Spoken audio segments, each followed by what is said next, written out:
Paulie, can we make a longer intro for mornings like this? One that lasts maybe, 15, 20 minutes. Good morning. Happy Wednesday to you. Ben and Woods, 97.3, The Fan. Pleasure to be here with you this morning. To be honest with you, I fell asleep in the ninth. Dead asleep. Oh, you fell asleep? Oh, yeah. Did not realize that. You walked into me watching the end of the game. I did, and I'm going, well, he already watched it once. Why is he putting himself through this again after he watched it last night? Fell dead asleep. They were in my ear. I had actually put Don and Tony in my. I could not stay awake. I just got back from baseball practice, put the kids down. I was exhausted, and I'm laying there and I'm watching the game, and it's exciting as hell. And I'm like, oh God, it's kicking in. Then I go, I'm going to listen. I'm going to let Don take me out, and I was asleep within 30 seconds. And I woke up to Vietnam on my Twitter. Like, it was absolutely insane. I'm like, whoa, what happened? Everybody's super emotional. They're yelling at me. And listen, we're going to talk about all of that today. Certainly. But yeah, no, I'm not. I'm going to give you what I got. I'm going to give you the energy that I have. You can have it. And then once it's done, it's done. I'm not staying up and fighting to watch this baseball team of all baseball teams. Right? So that's where I'm at. And I had a couple people in chat like, I'm lucky I fell asleep in the eighth. I made it one more inning than that, but I was absolutely cash last night. Woodsy, that's Paul Reindl. He's the executive producer. Good morning, Paulie. Hey, how are you? I'm doing great. Benjamin Higgins, your friendly neighborhood sports anchor, joins us as well. Yeah, I think the correct word for last night is agonizing. Yeah, it was agonizing. That game was agonizing. We've seen a lot of frustrating games. We've seen some bad games. That one was agonizing. Getting your teeth pulled? Yeah. I mean, you can certainly lose way worse than 5-3 in 11 innings. Sure. You can get bodied. You can never be in it. We've seen games where the Padres get 3 hits. Yeah. They get 12 hits. They get 20 runners in scoring position. Crazy. That's why last night's game was so agonizing. Yeah, it was, because you were so close so many times. Yeah, it was literally a pop fly away a couple of times, and I think that's what just sticks you. Yeah, we saw the video of the fan going at the Craig Stammen and Steven Souza last night. We'll talk about that. We'll talk about Manny Machado. I said to Ben this morning, I go, I'm getting the sinking feeling in my stomach that I have backed the wrong horse, and I said that's never a good feeling. And when you lose me or start to lose me, that's a problem. That's a big, big problem. And it's not just performance. It's such a hard game. It's such a hard game to play. I understand poor performance. I do. What is hard for me to get my head around is the extracurriculars lately, right? Of just some of the things that have been said, and it's tough. It's tough. I literally have a cat named Manny Meowchado. I have a giant Manny. Those the big flags that hang on the light poles? Yeah, dude brought me that. I have a Manny Machado one hanging in my garage. Both my kids are huge Manny fans. They both wear 13. I love Manny. But I'm like, hey, dude, you need a complete 180 right now for all of it. Everybody comes to that point in life. Every man comes to that point in life where you have to take a good, hard look in the mirror and say, I need to make some changes. Here's the thing. Here's the thing that's agonizing about the game. Yesterday, Manny would have been the hero of the game yesterday if it just ended in the ninth. No, even if he doesn't, if the Padres score on a sack, a bunt, or if that ball doesn't fall, if that ball falls in on Jace Bowen's bat and Manny scores the winning run. He's 2 for 4, RBI, made a great defensive play. We're talking this morning about, that's the exact kind of game Manny Machado needed. Yeah. We needed to see something like that from Manny to get him going. Multiple hits, RBI off Chase Burns, one of the nastiest pitchers in baseball. That's what we've been looking for all season long. But, of course, the baseball gods don't work that way. And, of course, they set Manny up. So now, instead, we are talking about Manny Machado not coming through in another big spot. Manny Machado not getting a runner home from third with less than 2 outs. But it's not just that.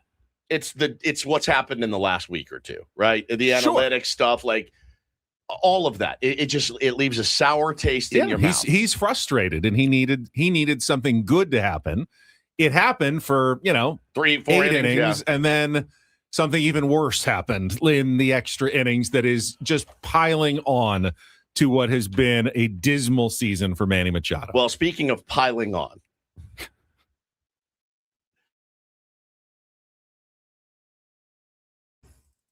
I don't know if he's up. I don't know if he's listening. But I had to share the story of what was that?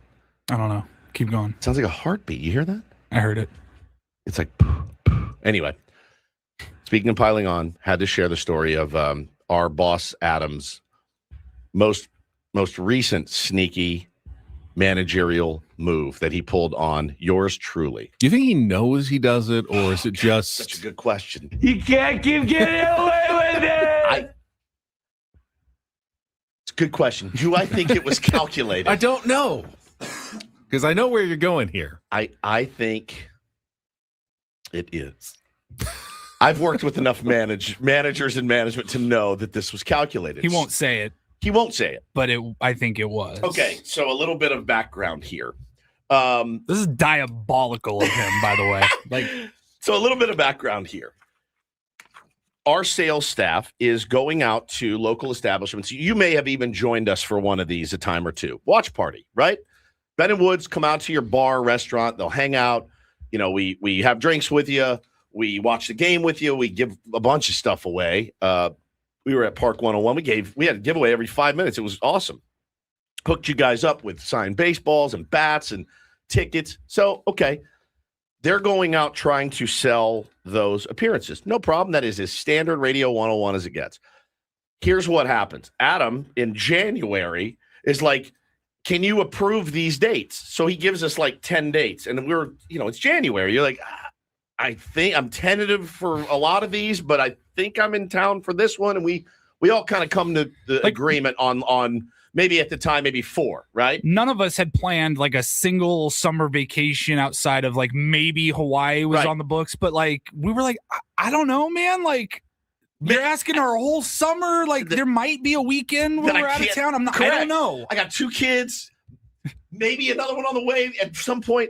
But it's January. We just got back into the swing of things here. I think I can do these dates. You're the same way. Ben's like, the thing with Ben is Ben's like, somebody could be like, hey, my car exploded. I can't come to work. And Ben's like, cool, I got to work 19 hours today, I'm anchoring, You just never know. Yeah, you need, we like doing them, but you need our buy-in before you can necessarily go and confirm a sale. Like, oh, we got a big sale. We're doing this Saturday night. It's like, but we're all unavailable. We're out of town. That's a bad day to do it. So he does need to get our buy-in and approval for dates before he can confirm anything. So we've had a few, and there's a few more that are already booked on the calendar that we're committed to. No problem. Great. We're excited about them. Absolutely excited about them. We're going to be down in the South Bay. We're going to be all over the place, right?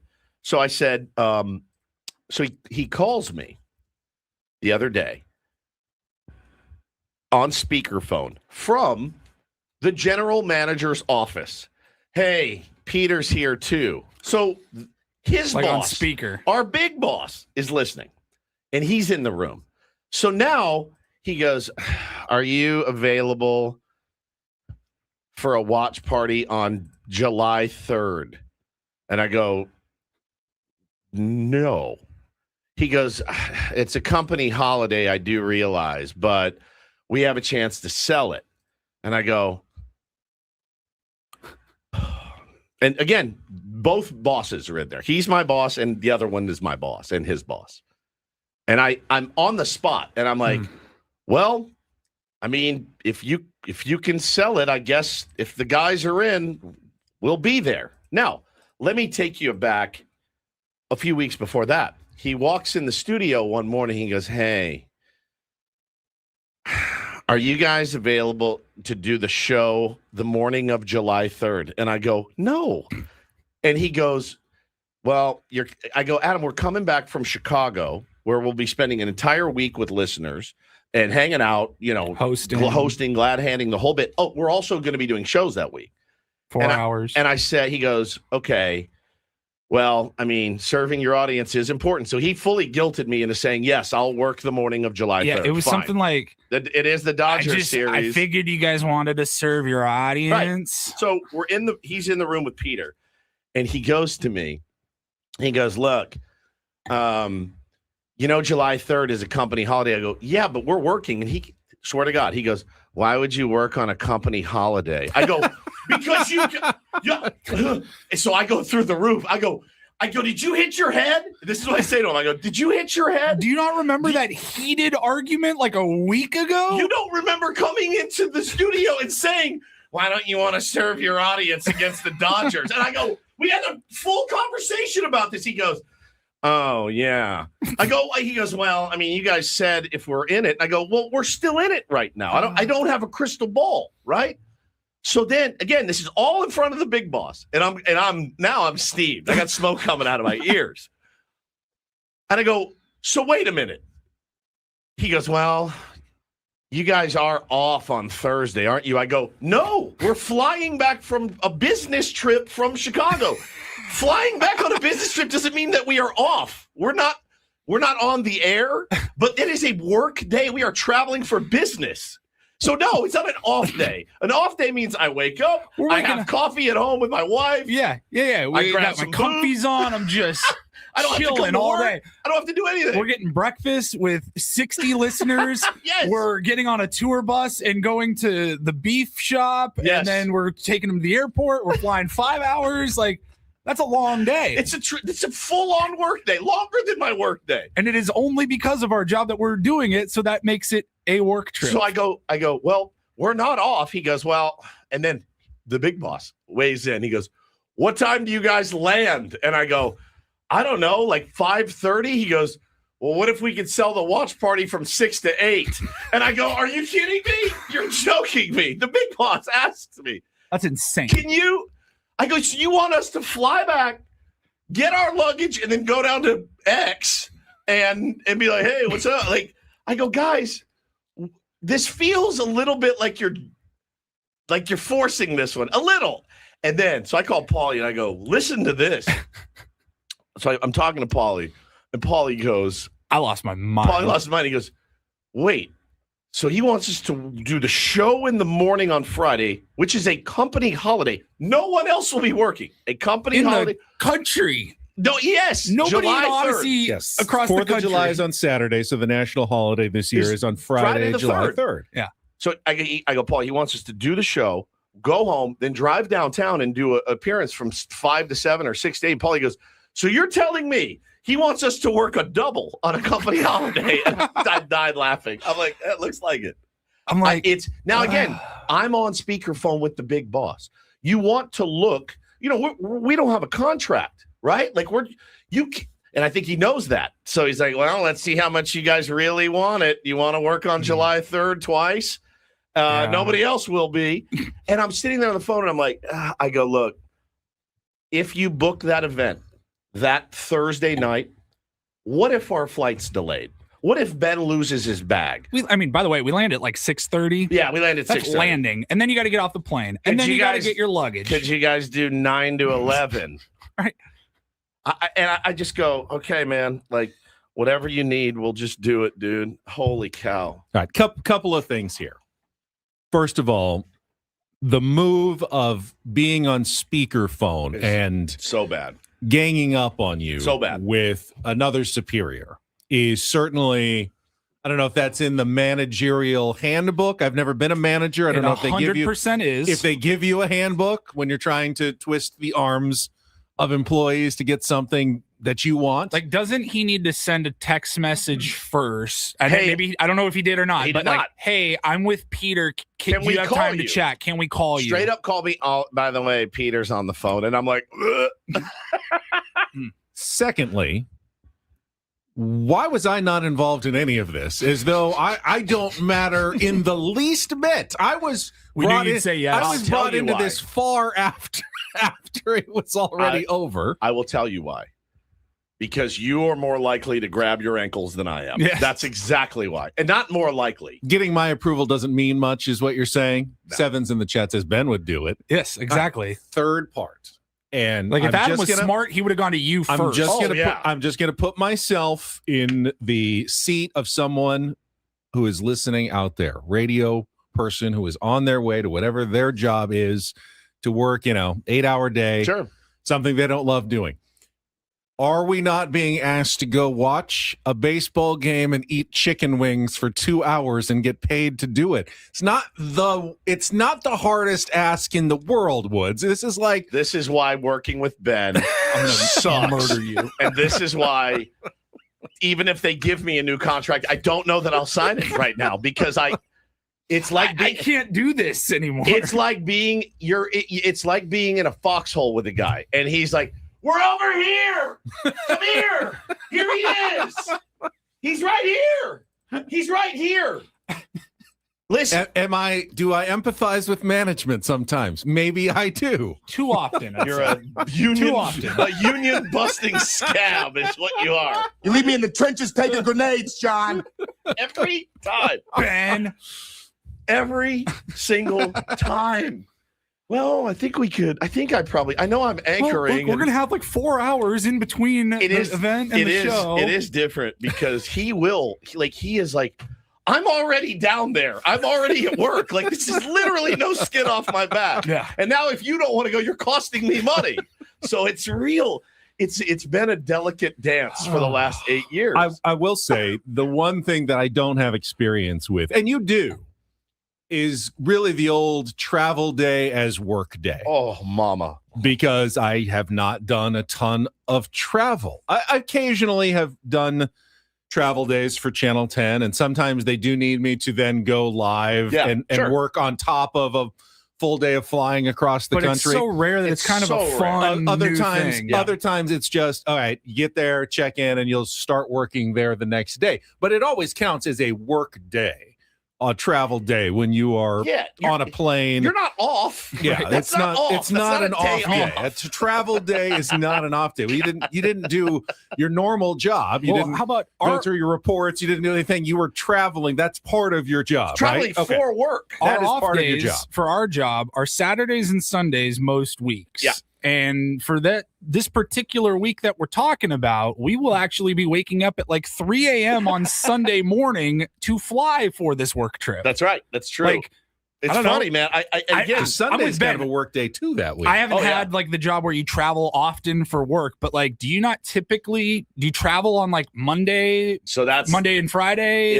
If we wanted to do it, we could have been like, no problem. We'll just fly out Monday morning for a work trip, not do a show on Monday. Miss that show. Fly back Thursday morning. Miss that show. But we are going early to be able to do Monday, Tuesday, Wednesday for you guys, and then we'll be off Thursday, Friday, except now I've been guilted into coming in and doing a Friday show. I don't know that anybody's going to be listening on July 3rd. Now, I don't know how big July 3rd is, but people want to sleep in, they get their day off. I'm guessing people will be off Thursday and Friday a lot. Yeah. You know, most people will be off. And then we're looking at it from our perspective. We're like, okay, it's there's a Thursday night game against the Dodgers that night. Come in Friday morning, talk about that game with our audience. Talk about that loss. If you're up and awake. At that point, we'll probably be 17 games out. So I don't know how much it's really going to matter at that point. But I did say, yeah, man, I love this. I love doing the show and I love serving the audience. But that does seem a little bit overkill. And I kind of hit him with which one would you rather have? Pick one. You want me to do the show on Monday or on Friday, and then you want me to do the appearance? Because I can do one. I can do both. I probably will end up doing both if they sell it. But I just thought it was really funny how it was presented. Company holiday means time and a half and talent fee and a half. That's right. That's right. I don't think it works that way. So I just go. Let me know which one you has priority, and I'll probably end up doing both. So can't wait to announce our watch party Friday, July 3rd somewhere. I already told him I'm not doing Friday morning. Friday, yeah, you won't do Friday morning. Paulie's not doing. I stood on principle and like Ben over here. So we'll be here, you and I. Company holiday. Going to be an easy kind of F-off day anyway after a 14-1 loss to the Dodgers. What's there to say, at that point? But it was, I think you're making it sound so enjoyable. I know. I do think the funniest part of it all was hey, Peter's on the phone. So I need you to be your normal diva bitchy self and do it in front of him. I love your optimism. You think it's going to be a painless, just 14-1 loss. You know how it's going to go. I know we'll lose by 1. They're going to have every chance in the world to win the game, and then we're going to show up and go, how on earth did they let that one get away? I mean, that's one they should have had, and I can't believe that we're talking about another agonizing Padres loss. I can't believe we're talking about another agonizing Adam Klug phone call either. Let's see. You guys are off that day. He did hit us with this is my other favorite bit. When he came in to pitch that July 3rd show, he goes, I'll give you guys another day off later in the year. And I go, will you, number one? Because anytime we're like, hey, we're off. He's like, why? Where are you going? What are you doing? I need you to submit your plane tickets to make sure that you're really going where you say you're going. He's literally like, insane. He's one step insane. Away from the principal in Ferris Bueller, speaking of Chicago. He's like, that's exactly right. All right, just roll your old bones on down here. Roll it in. Roll her in here. I want to see it. You produce a death certificate, you're allowed to take a day off if you're Ben and Woods. It's crazy. It truly is crazy. Do you have to take that day off? Yes, I have to take that day off. He made it sound incredible. Like looks like if we don't get the 4th of July off, that we won't have another day off ever again. I'm like, what do you mean you'll give us another day off? We can take another day off. We're allowed the to rest take of the year. It's incredible. You gonna give me a freebie? There's no vacation days here. Adam Klug, this is Mr. Peterson. Woods and Ben need to take the day off. They had a death in the family, and we're tragic. We're broken up about it, and they need to take the day off. Sure. I want Paul to meet me in front of the studio in 5 minutes. He is like, dude, he is literally, he's like no one else I've ever met in my life. He's like, can you do this? Yes, I can do this. Can you do one more? Fine, I'll do one more. How about 3 more? Yes! It's like, you makes you bang your head against the wall. It's so and funny. Then finally, after he beats you down and you've committed to like 8 more appearances, it's thanks. Yeah. Thanks. I just realized in this entire Ferris Bueller analogy, I'm Ferris's sister, aren't I? No, that's me. The bitchy one. Yeah, I'm the bitchy one. No, you're not Cameron. Oh, he's definitely Cameron. Am I Cameron? Yeah, I'm Cameron. We're gonna get in trouble. Yeah, Cameron still goes along. You're Ferris. I'm Cameron. Yeah. It's a very delicate balance trying to like Paulie said, stand on business and then having a bird in your ear going, well, it's actually not that bad. We're gonna make money. We're gonna get to eat wings and stuff like that. But it's just, I did say I'd go to the appearance if we have one. It's way more fun to go and hang with the tier ones than do a 4-hour radio show on a holiday. I'll say that. Yeah, that's true. Now, for me though, you get it done, and you're done at 10. You know, you're done at 10. I'll say when the Padres are getting bodied by the Dodgers, the last place I kind of want to be is with a bunch of people like, hey man, can you believe this? Hey, it's happened. Hey, on your shoulder. Hey, what are we doing here? We've done the Dodger series before. And it's like grand slam, Max Muncy in the first, and it's like, oh, we got 1 hour and 56 minutes left to go before we can go home. But yeah, listen, just a little levity for a morning this morning. Do you guys feel, let me ask you this, being that we're in a contract negotiation, we're a little late, but who cares? Being that we're in a contract negotiation, was this one big test?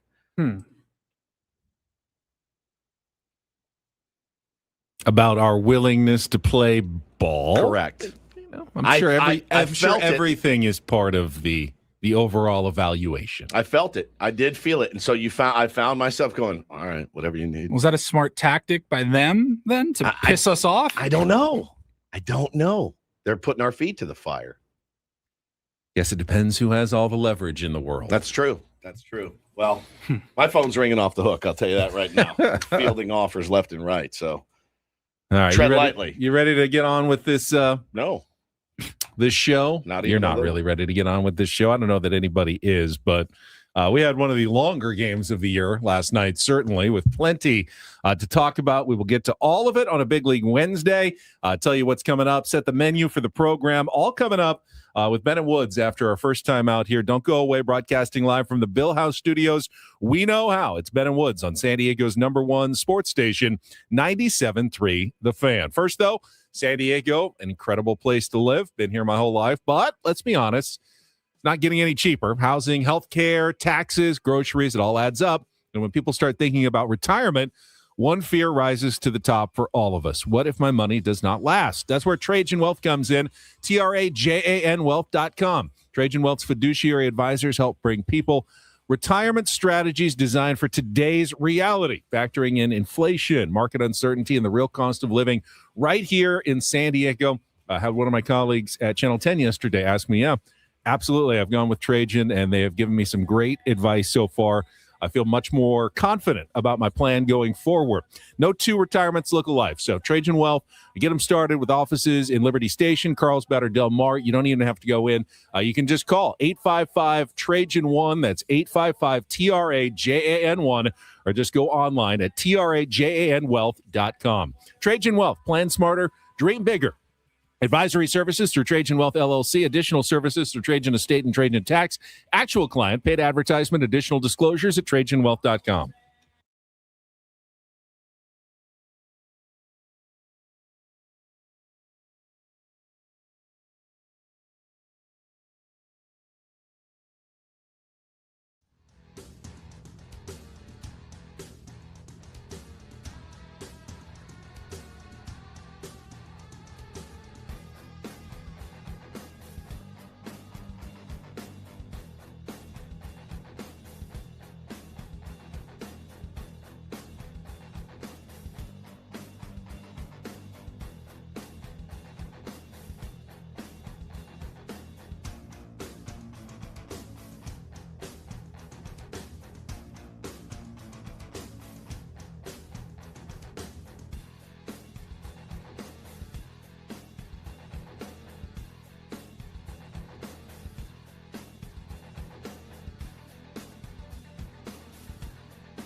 He just here. I'll show you a little. Just a little. Please don't. Just a little bit. What hurts on you? Nothing at all. A little bit. Nothing. Now, so let's say whatever you're about to touch is the only thing. Let's say it's gonna hurt. Right? All right, yeah. Okay. Pretend your knee hurts. Pretend your knee hurts. It's going to in a second. Right here.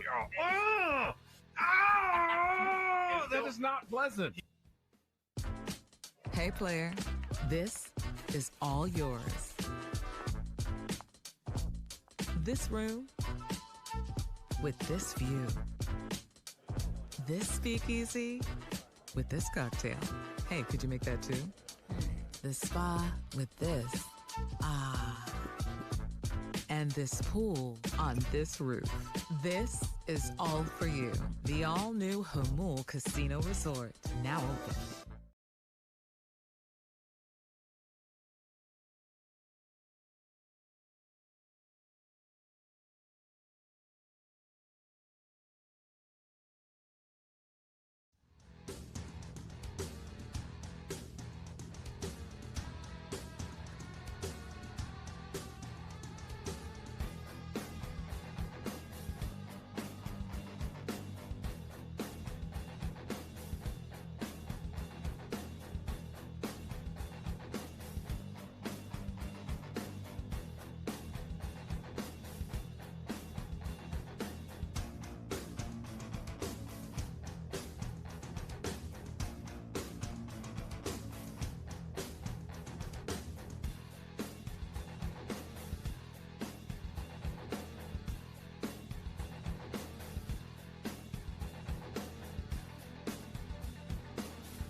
I'll tell you something that made me smile this morning as I was driving in, and maybe you're driving along the 5 freeway in North County right now. All the lights on. The San Diego County Fair begins today. First day, you get all the rides were spinning, and I was like, this is early, but it was 5 a.m., and I'm looking out there and going, looks great. Looks really good. Now through July 5th, San Diego County Fair underway. I'll be there tomorrow. It really, to me, that's always the official sign that summer has kind of arrived in San Diego once the fair begins. Yeah, that's a good measuring stick, I think. It is. We are going tomorrow. It's a tradition. Already going. Yeah, with our friends, the Coopers, their kids, and my kids. And we got the kids, the wristbands. So it's just a free-for-all. Go enjoy, do all the things that you want to do, vomit later at like 6. But today is my 8-year-old's last day of school. He has made it through second grade. Not only made it through, he thrived this year. Very proud of him. Bo, if you're up and listening, very, very proud of you. See you at 12:45, and we will party after that, certainly. That's an elite first full day of summer. is getting to go to the San Diego County Fair So good, with a man. wristband. So good. They didn't have wristbands when I was growing up. That was more of a the ticket. Yeah, to get all the tickets. Tickets And you still have tickets, but the wristband. Do they still do tickets? Yeah, they still do tickets. Now, Wristbands aren't tickets available are every single day. A nightmare. Man. Logistically. Yeah. Sounds like 4 adults. 4 adults, 4 kids. How many children? 4 4? kids. Just 4? Yeah. Okay. So how does that work when you're like, oh, we're just gonna give them the wristbands and let them go? Do you just like let them run around? No, God, no. I'm not. Do you guys? I'm not a. Is it 1-to-1 and they can split off and go do whatever they want? Do they all hang out together and mob through the They're all fair? super tight, but there are rides that the big kids want to ride that the little kids don't, and that's fine. So we'll take the little kids over to the motorcycles. You guys ride the. They're not old enough to go out on their own at all, though. Yeah. What? No. They're 8. Right. Who lets their 8-year-old run around the fair? No one, I would hope. I just want to make sure that we're clear on You that. think we're sitting in the beer garden like, check in an hour? That's definitely not us, dude. We do not do that. I am a helicopter dad as it gets. I'll be walking around looking for pedophiles. Yeah, we did all the young stuff. And then as the kids got older, we could. They have like bars at the top of the racetrack that you can go to and hang out at the fair if you're an adult and want to, get away from the rides and the fun zone for a while. No, we don't. But your kids are too young way. for you to pursue that avenue. Yeah, I mean, I don't know. They just have fun running around being boys. And I just was thinking, it made me smile this morning too, thinking about it. Win a beta fish. But I thought about the last day of school is what, and we're going to talk Padres. I just can't right now. I just can't. If I hear the word accountable one more time, it may be over for me. I thought about the last day of school and that feeling that you get on the last day of school. So I said to him, I go, what are you doing? He goes, we're watching a movie. I was like, why is he even going? Right. If you're doing that, but that was the best. That was such a great feeling. Oh, you're done with all your work, the VCR set up, and the lights turn off and it is done. Then you're done. You're like, we're not going to be doing any math. We're not doing any school. Science. Doesn't seem that bad anymore. It's like I asked him yesterday when I picked him up, how was school day? He goes, amazing. I go, that's the first time you said that in the entire. I go, why? He goes, we got 3 recesses today. I was like, all right, it was awesome. My school in Washington always, whether it was elementary school, high school, whatever, our schedule was always, we started after Labor Day. Right. And so we got out like June 20th, somewhere around there. Like the 3rd week of June was when summer would start. Since moving down here, I've learned that most kids here now start in like August, which is just, I can't even wrap my head around that. It's incredible is what it is. But then you get out in May or early June. So I get it. It all works out. But for me, it was like the whole month of June was pretty much an F around month. Yeah. Like in elementary school especially, it was like, dude, all your projects were done at that point. Now it's just like they gave us class time to like sign each other's yearbooks and stuff. You know what I mean? Like it's a total. You're just hanging out, watching movies. Hanging out. You're wearing shorts because it's hot out. It's summer. It was the best. It's the best. And then you wake up the next day. That first day, you're like, oh my God, I don't have anything to do. It's just the greatest. Unless your parents had you in like some weird camp or you had to like go with some sitter all day. You're like, all right, I missed school. But I did tell my kids, they're getting older and they fight a lot and they butt heads, right? Like your boys probably did too. A lot of kids do.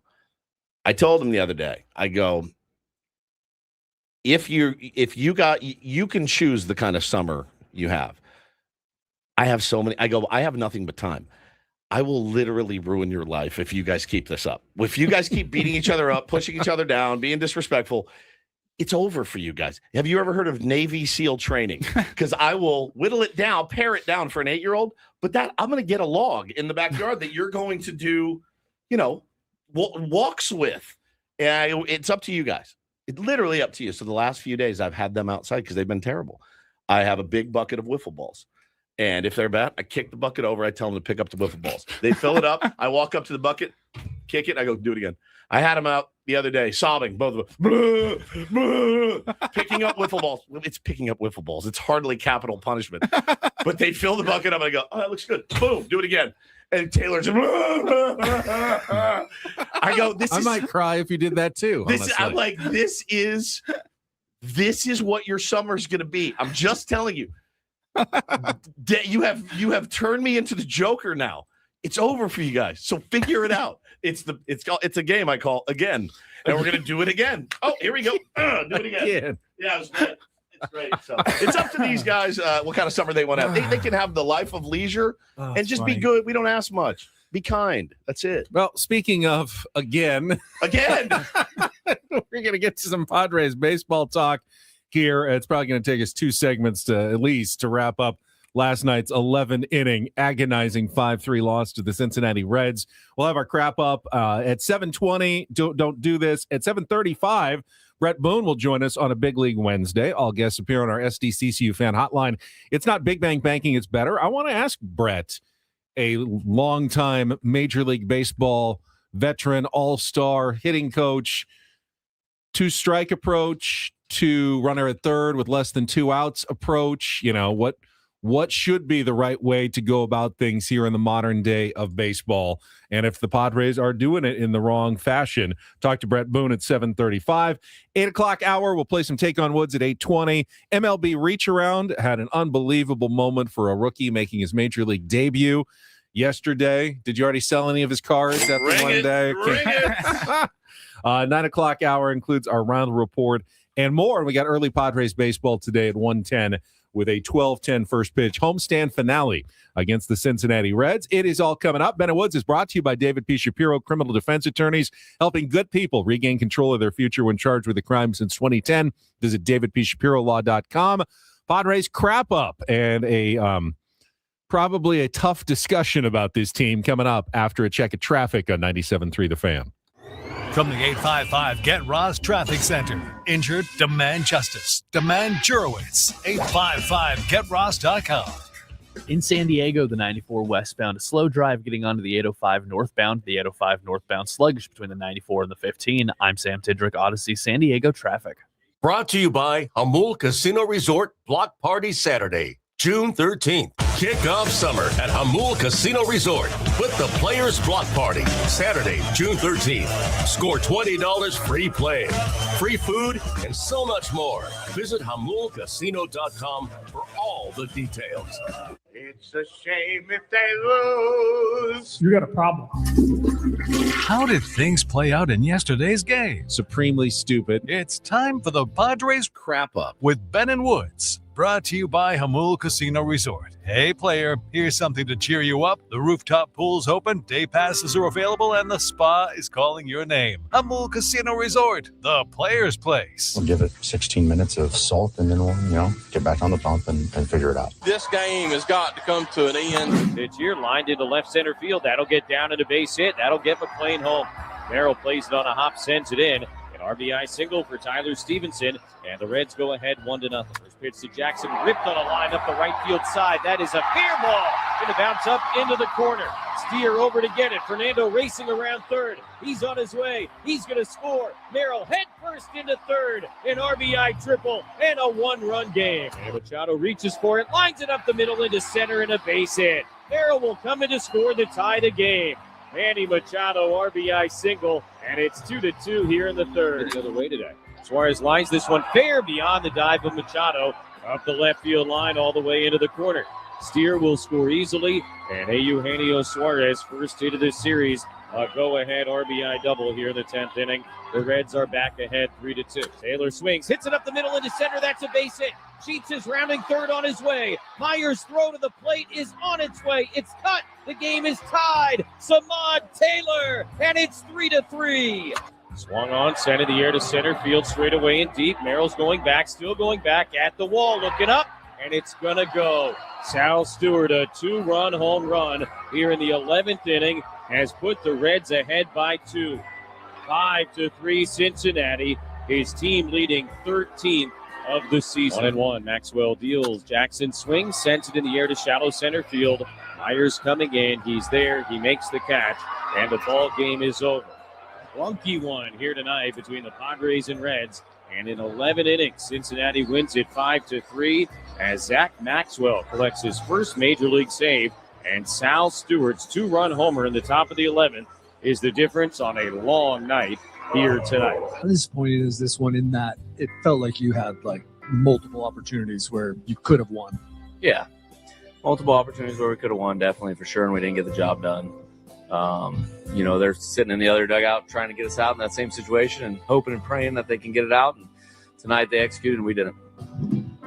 It's not the first time you guys have had some opportunities lately and haven't been able to cash them in. Earlier in the season, you were. What have you seen kind of as it's started to maybe go a little bit more this way? You've seen you guys on offense. I think, we're obviously pressing like in any of those situations, and, we're trying to break out. Everybody wants to be the guy that breaks out, and, maybe we're trying to do a little too much in those situations, or maybe we're not trying to do enough. I don't know. We got to keep talking through it and keep coaching them up and keep practicing those situations too, out on the field and in the batting cage. And what have you noticed from Manny in those spots? Because in the past, he had obviously been excellent in the season. He just hasn't. Yeah, and I'll put Manny in those situations tomorrow, the next day, the day after that, the rest of the season. I trust him more. I trust all of our guys, but I would put him in that situation over many, many, many others. And I'm sure other managers would do the same thing on their team. But for me personally, nobody I'd rather have at the plate.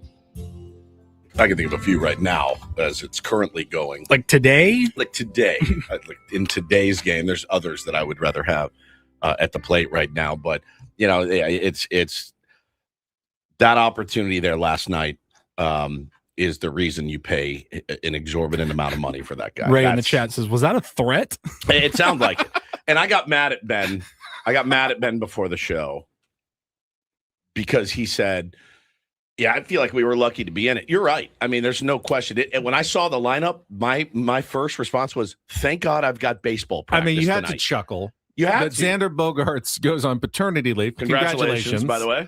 Yes. On the day that his bobblehead doll is being given away. Priceless. And leaves the Padres with a lineup that has Will Wagner batting fifth as your designated hitter. I didn't know he was still in the organization. It was by far the worst looking on paper lineup the Padres have put out all season long. And it's certainly in probably a decade. Against one of the nastiest pitchers in baseball in Chase Burns. I mean, I had so little hope going into that game yesterday. 100%. Again, I think, did I text you guys or somebody else? I go, I'm so glad I have practice tonight. And then Lucas Giolito takes the mound. And he has really nothing. He's throwing like 90 with no control. I have no idea. I mean, the Padres had to do a ton of things right just to stay in that game. And while we'll get to, obviously, Manny's at bat is the thing that everyone's going to remember with runner on third and less than 2 outs. Every run matters. Like, go back to the first inning or the second inning when Matt McClain gets a 2-out walk, nobody on base, it just loses the plate.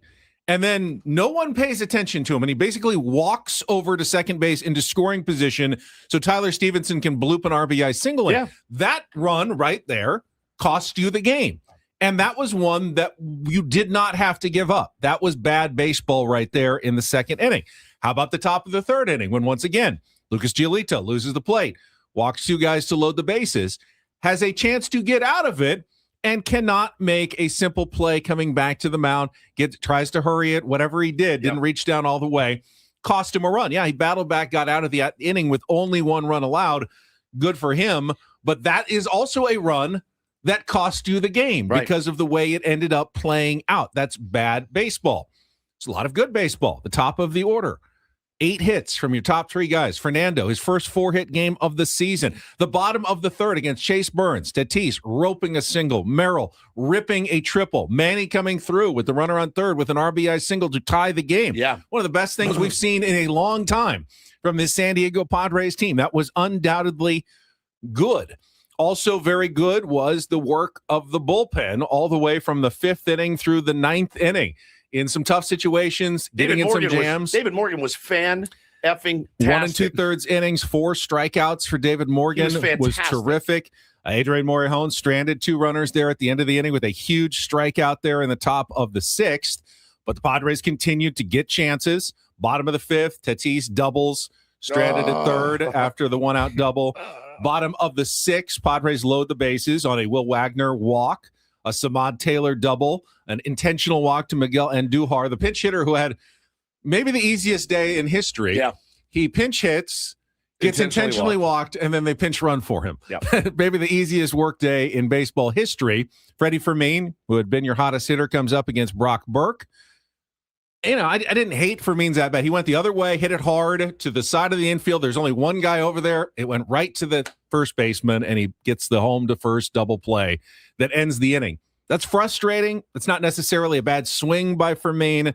Went with the pitch, hit it hard, just hit it in the wrong spot in that instance. So not that mad about it. Jason Adam gets out of a jam after walking the first two batters in the eighth. Scared me to death. Tightrope right there, but he gets through it, and then you get to the bottom of the eighth. Manny leads off with a double. Okay, you're like, here we go. Manny is heating up. All right, this is what we want to see, his second hit of the game. Gavin Sheets, who did not have a good game, did exactly what a professional hitter needs to do. Pulled it to the right side. Pulled it to the right side, Beautiful. Got Manny to third with one out. That is outstanding baseball right there. That's what you want. I mean, that is exactly what you want. Like, that game was not all bad. It was not all good. That was very good by Gavin Sheets. Then Samad Taylor comes up. And this is one of the first areas where you really second guess. In fact, Craig Stammen second guessed himself after the game because he called for the bunt for Samad Taylor. It worked the day before. Was not able to get it down. We thought he had gotten it down. Don Orsillo, the run scores. It's 3-2. We're thinking Mason Miller's coming in. Padres have had this win. No, it ticked his hand. It's a foul ball coming out of the box. Gets to 2 strikes. He's still squaring around. Terrible, man. He takes one on the corner. Stammen after the game said, that may be on me. He is actually swinging the bat really well. Maybe we should have just let him swing away and not been calling for the bunt at all in that at-bat. Listen, you want to call for the bunt in that at-bat, fine. But when you get to 2 strikes, man, a ground ball gives you the lead. Yeah. I mean, he might have taken that even if he was swinging away. I mean, it was on the corner. He didn't think it was a strike. It was. And then Blake Dunn makes the diving catch. It was a broken bat, but hey, good job. Jace Bone gets the ball in play, gets it over the infield. I thought it was the winning hit, essentially. And Blake Dunn makes an incredible diving catch. Any of those things, don't happen, and we're talking about obviously a completely different game. And we're talking millimeters from a Padres really unbelievable victory last night. I like this tweet from Papa Francis, who's pretty smart baseball fan. I see on Twitter a lot. Says most annoying loss this year, in my opinion, was supposed to be an auto loss. Again, on paper, you look at it and you go, Chase Burns against this lineup is going to be a joke. We stuck around so long. We used all 4 of our top arms in back-to-back days, and you still lost. 3 chances with 1 out, runner at third, no runs. Need to somehow win tomorrow with probably Tio Wandy closing the game for you. So Michael King on the bump, gives you a little bit of hope, but last night was so frustrating. When we come back, let's dive more into the bottom of the 9th inning, and Manny's at bat with bases loaded, chance to win the game. We'll get into extra innings. We got our incorporator to pay off as well. All coming up, hour number 2 of Ben and Woods next on San Diego's #1 sports station, 97.3 The Fan.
for one in the ninth inning of last night's game. 2-2 tie. Bring up a same discussion that we had earlier in the season. Craig Stammen addressed it, and we clearly know what his strategy is going to be. Do you use Mason Miller in the top of the ninth inning in a tie game, knowing he's almost certainly going to give you a chance to win it in the bottom of the ninth because it's almost impossible to score off Mason Miller? Or do you gamble with one of your other relievers, lesser relievers? I think as Paulie said, it's not an insult to be called lesser than Mason Miller. Everybody in the league is. Everybody in the Padres bullpen, certainly. It's it's Mason Miller or anybody else. And then if you do go to extra innings, you've got the best possible pitcher in baseball to strand a runner at second base with nobody out. I do think, that what may work for the Tigers and the Phillies and other teams, it may have to be different here because of the total absolute freak that is Mason Miller. And I think that strategy, we asked Craig about it because there was a situation that happened in the year, and he's like, oh no, we've talked about it. Yeah. I think at this point, I think you should implement it because of where your offense is, right? You have a better chance with this San Diego Padres team, obviously, and all teams have a better chance of scoring with a runner on second, as all teams do. This team in particular, you have the offensive struggles plus the super freak at the back of your bullpen that can strand a runner on second, no problem. Right. No problem. I think if we go that direction, we have to make a collective promise as fans, as media, that we're not going to hit Craig Stammen over the head. If Bradley Rodriguez came in the ninth instead of Mason Miller and gave up a run and they lost 3-2. Yeah, no problem. And he said, well, we were hoping to save Mason for the 10th in that, situation where he strands the runner. We can't go, you're idiot. How can you leave the best player on baseball? You didn't even get a chance to go to the 10th inning. You have to acknowledge that is not only a possibility, but it's going to happen. If you do it often enough and you wait on Mason Miller, you're going to lose some games that way as well. The only question that matters is, will you win more games than you lose if you wait and use Mason Miller than you will if you use Mason Miller in the ninth inning, don't score, and now we've got our lesser, quote, relievers in extra innings in a tougher situation. I just think for me, it's so simple in my brain where I go, all right, is it, I know I'm saying easier. I know it's very difficult, high leverage moments, but isn't it easier to pitch a clean ninth inning with nobody on versus coming in the 10th with a runner on second? I would argue that, the ninth would be easier than the 10th in that situation. I would too. And knowing I don't have to really be a hero here. I'm not being asked to close a game. I'm not being asked to hold a lead. I get a clean ninth. Yeah. I got to do this like I've done in the 6th, 7th, 8th, and get us to the 10th where Mason Miller is going to shut it down. Because you get to the 10th, your job is to prevent that run. Yeah. Who is the best run preventer in baseball? It's Mason Miller. So it only makes sense to use him in the 10th to me. And again, no one is complaining that you use Mason Miller in the ninth if the Padres score in the bottom of the ninth and win the game, which they had every opportunity to do. One out single by Seung-Min Song. Fernando gets his 4th hit of the game. Jackson Merrill didn't hit it hard, but hey, the dribbler worked out as an infield single. By the way, that was one of the Padres' 3 hits with runners in scoring position. They went 3 for 20. One of them, of course, didn't even score a run. It was an infield single. So bases loaded, 1 out, and Manny's facing what to me seems like a really good matchup. What's his name? Sam Mole, the left-hander. Manny's better against lefties. He's not a flamethrower by any stretch of the imagination. Throws low 90s. This is a position where you expect Manny to be able to deliver. Even Manny, struggling Manny, going, you're not going to find a better spot for Manny Machado than this one. All you need is to drive the ball 300 feet somewhere, and you will win this game. Mole decides to feed Manny a steady diet of changeups. Changeup. Gets the count to 2-2. And then goes with the fastball. It's not a fast fastball, but locks Manny up inside, high and tight, and Manny can't get his arms around on it and strikes out. The one thing you can't do in that situation, Gavin Sheets then strikes out, and he escapes the jam. I had a friend send me the Gamecast, with the strike zone box on it for both Manny and Sheets in those at bats. They both struck out, meaning 6 strikes, but there were only actually 3 strikes. Brutal, man. Like it was rough. That's part of the pressing, trying to make something happen. It's hard to be patient and just say, hey, a walk wins this game as well, because you feel like I just need to put the ball into play. We'll talk to Bret Boone at the bottom of the hour about situations like that and Manny Machado. The interesting, did you see that graphic that came out yesterday about who's seen the most fastballs and I think it was missed the most fastballs. Manny's top of the list. I mean, there were 6 Padres in the top 10 seeing the most hardest fastballs this year. Part of it is Padres just faced a lot of tough pitchers. Just add Chase Burns to the list. They have faced an inordinate amount of the best pitchers in the league. That's part of their reason that they've been struggling offensively. It's not the only reason. But the other part is teams know that they don't have to get cute and that they can throw fastballs by the quote unquote best hitters on this team. And it all comes on the same day that Tom Verducci came out with a piece and was on Foul Territory discussing how it's not just Manny Machado, but hitters in their 30s are struggling more now, especially against the velocity that they're seeing. It's not just Manny. There's other players in the league that aren't on the Padres. Marcus Semien that are not hitting the fastball anymore. It's catching up, and the Padres have had more at bats by 30-plus-year-olds than anybody in baseball this year. When it works, you have a savvy veteran team. When it doesn't work, you have an old, decrepit team. And we've been seeing more of the latter than the former, unfortunately. Of course, the game's not over. Goes to extra innings. Bradley gives up the Eugenio Suarez RBI double, but gets out of the inning with just the 1 run allowed, bears down and gives the Padres a chance in the bottom of the 10th, where Samad Taylor comes through again. Kid has had a great week here. First week with the San Diego Padres, ties the game at 3. Freddie Fermin then comes up, and I will have to laugh because I was watching the game. I was home at this point, and I was watching the game on my downstairs television. My son was watching upstairs. His TV was apparently 4 or 5 seconds ahead of mine. And he had been down earlier going, wouldn't it be incredible if Freddie Fermin homered for a 4th straight day? He tried to predict it like he's going on this pitch. He didn't, obviously, earlier in the game. But I knew he was attuned to Freddie Fermin. He was like really excited about it. And I hear this, oh my God! And I haven't seen the pitch yet, but he is going nuts. And I'm going, oh, the Padres just won it on a walk-off home run by Freddie Fermin for the 4th straight day. Then I see the pitch and I see the swing, and I jump out of my chair. High drive! And I mean, it was everyone in San Diego sure the game was over at that point. Yep. I was sure the game was over. I was this morning after I watched it live because I fell asleep. Did you know the result when you watched it, or did you wait? I knew they lost. You knew they lost. Yeah, so you knew it didn't go over the fence. I saw the clip. I thought it did. I really was already celebrating at that point because of the reaction upstairs. I didn't hear the secondary, because that was quiet. But the loud part got me. I thought he had it. I mean, Fermin to deep left! Onto the warning track, and it's caught!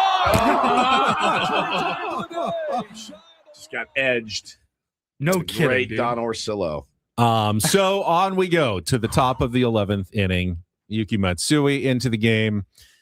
Fly ball to right field, moves the automatic runner to third with 1 out. Sal Stewart comes up, had been 0 for 3, 2 walks. That kid has a great eye. He My does. Goodness gracious. Guy knows the strike zone.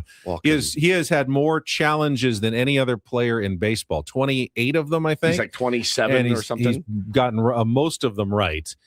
27 for 28 or something in challenges. And, I think there's a good argument that maybe you should have walked him. Obviously, in hindsight, there's a great argument. He hit a home run, so walk would have been a much better result than a home run. The argument against it, you don't want to necessarily put that second run on base for free. 1 out, right? 1 out. Yeah, set up the double play. That's the argument for, clearly. It's 101. We have no problem giving up outs on offense. Why not just giving up a base every once in a while defensively to set yourself up? I have no You've problem. got Dane Myers, who had entered the game as a pinch hitter. I'll take my chances. 1 for 3 was on deck. Take my chances. If Dane Myers gets me, then Dane Myers gets me. That's it. If Dane Myers gets me, he gets me. I'm putting Stewart on. He's leading the team in home runs, I think. It's a base open. You're setting up a double play. This is a no-brainer. It's not a no-brainer. No, it's a no-brainer. I don't think you've got to consider that second run is the one that beats you. The first run, all right, you get a chance at the first run. You put that second run on, that is the run that really does you in. But that's the roll of the dice that you have to play as a manager. Like, if that happens, no one's mad about that. No one's mad about, hey, obviously we're not going to pitch to Stewart in that situation. And everyone's going to go, yeah, good call. You're not going to pitch to him in that situation. No. Base open, put him on, set up the double play, and you get out of the inning unscathed. So I don't know. You let a bad team off the hook last night. And again, you had your D lineup in there, and you're right there. You had three chances to win it. Runner on third, less than 2 outs. I don't know what you do. I really don't. I mean, you can practice these situations, but it's different in a game, obviously. And they're horrible at it. And the 3 for 20 with runner 20 runners in scoring position last night. 20. The Reds were 4 for 17. That's true. They can make all these same arguments. Had they lost, they would have been saying the exact same thing. How did we lose that game? It's so hard to wrap your head around. But this has been the RISP has been a trend for a while. They're just not good right now. Just not good at all. So another thing the Padres struggled, mentioned a little bit earlier in the first inning, but holding runners, my goodness, the Reds stole 6 bases in that game. That's one of the reasons they had so many opportunities to score. Meanwhile, Fernando got caught stealing again for the 8th time. It wasn't like the worst time to run like the other day when he got caught for the final out at third base. This was trying to get into scoring position. But do we red light him for a minute? But he's been struggling on the base paths for sure. It was a good time to go, I guess, but it was the result that just goes again. Yeah, 8 times. 8 times he's been caught now. It's way too many. Especially in the modern game of baseball. I think Jacob Marcy is above him with 9.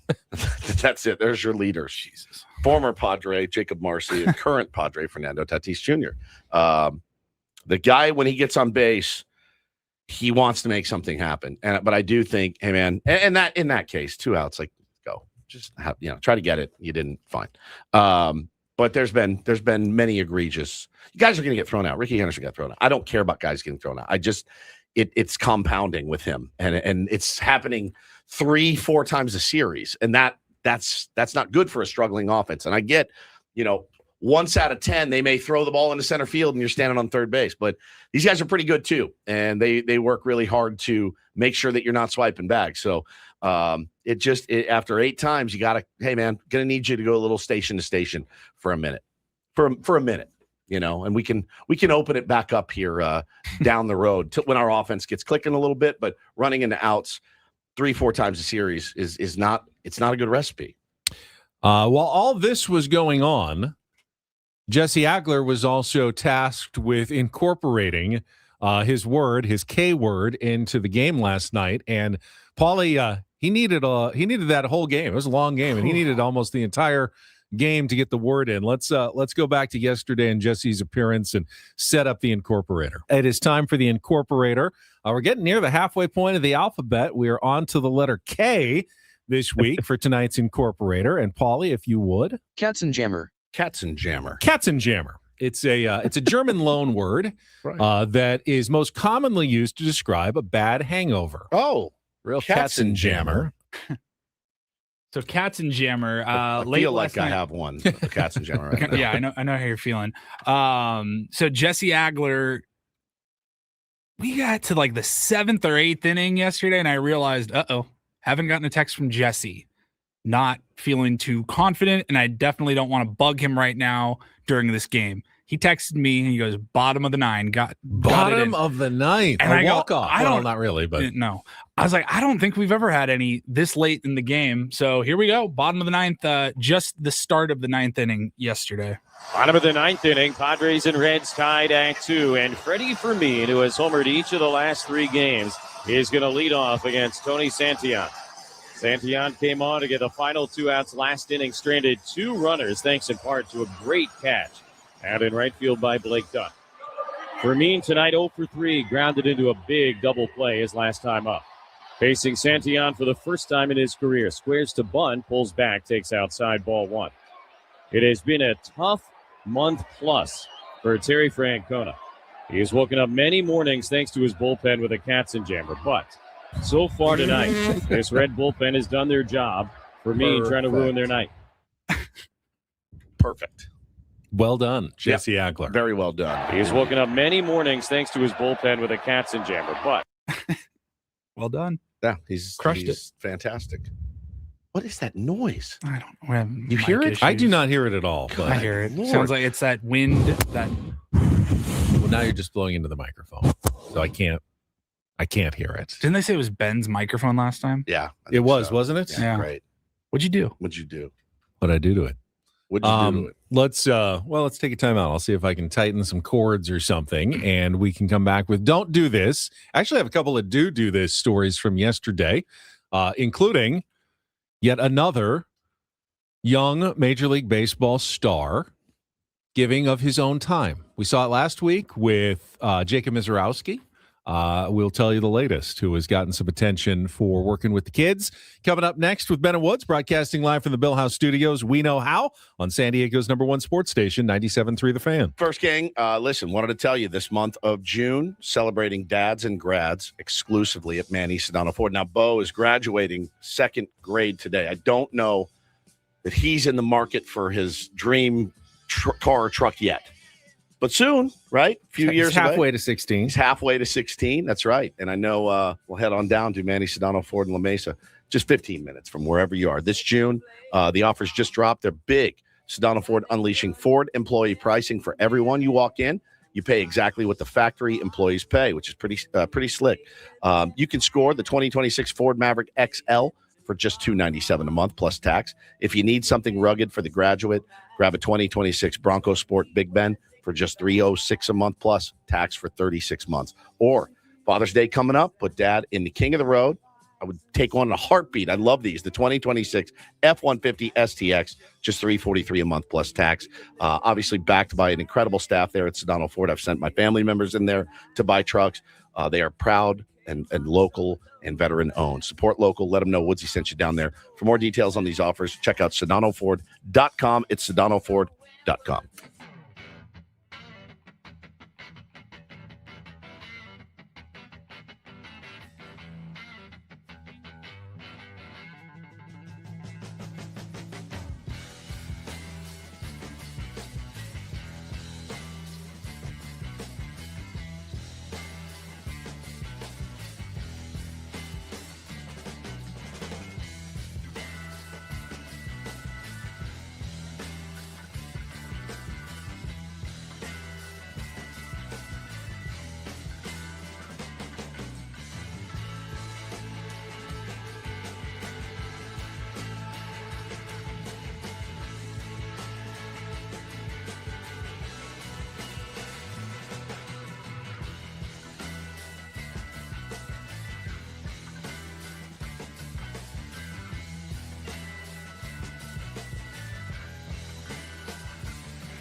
Hey, player, this is all yours. This room with this view. This speakeasy with this cocktail. Hey, could you make that too? The spa with this. Ah. And this pool on this roof. This is all for you. The all-new Hamul Casino Resort, now open.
DDT brought to you by Dixie Line Lumber and Home Centers, helping San Diego homeowners and contractors fix it, build it, and enjoy it. All right, everybody wondering when and if we were going to address the video from the Padres dugout last night. I woke up to it and had a couple people tag me in it, and I went, no.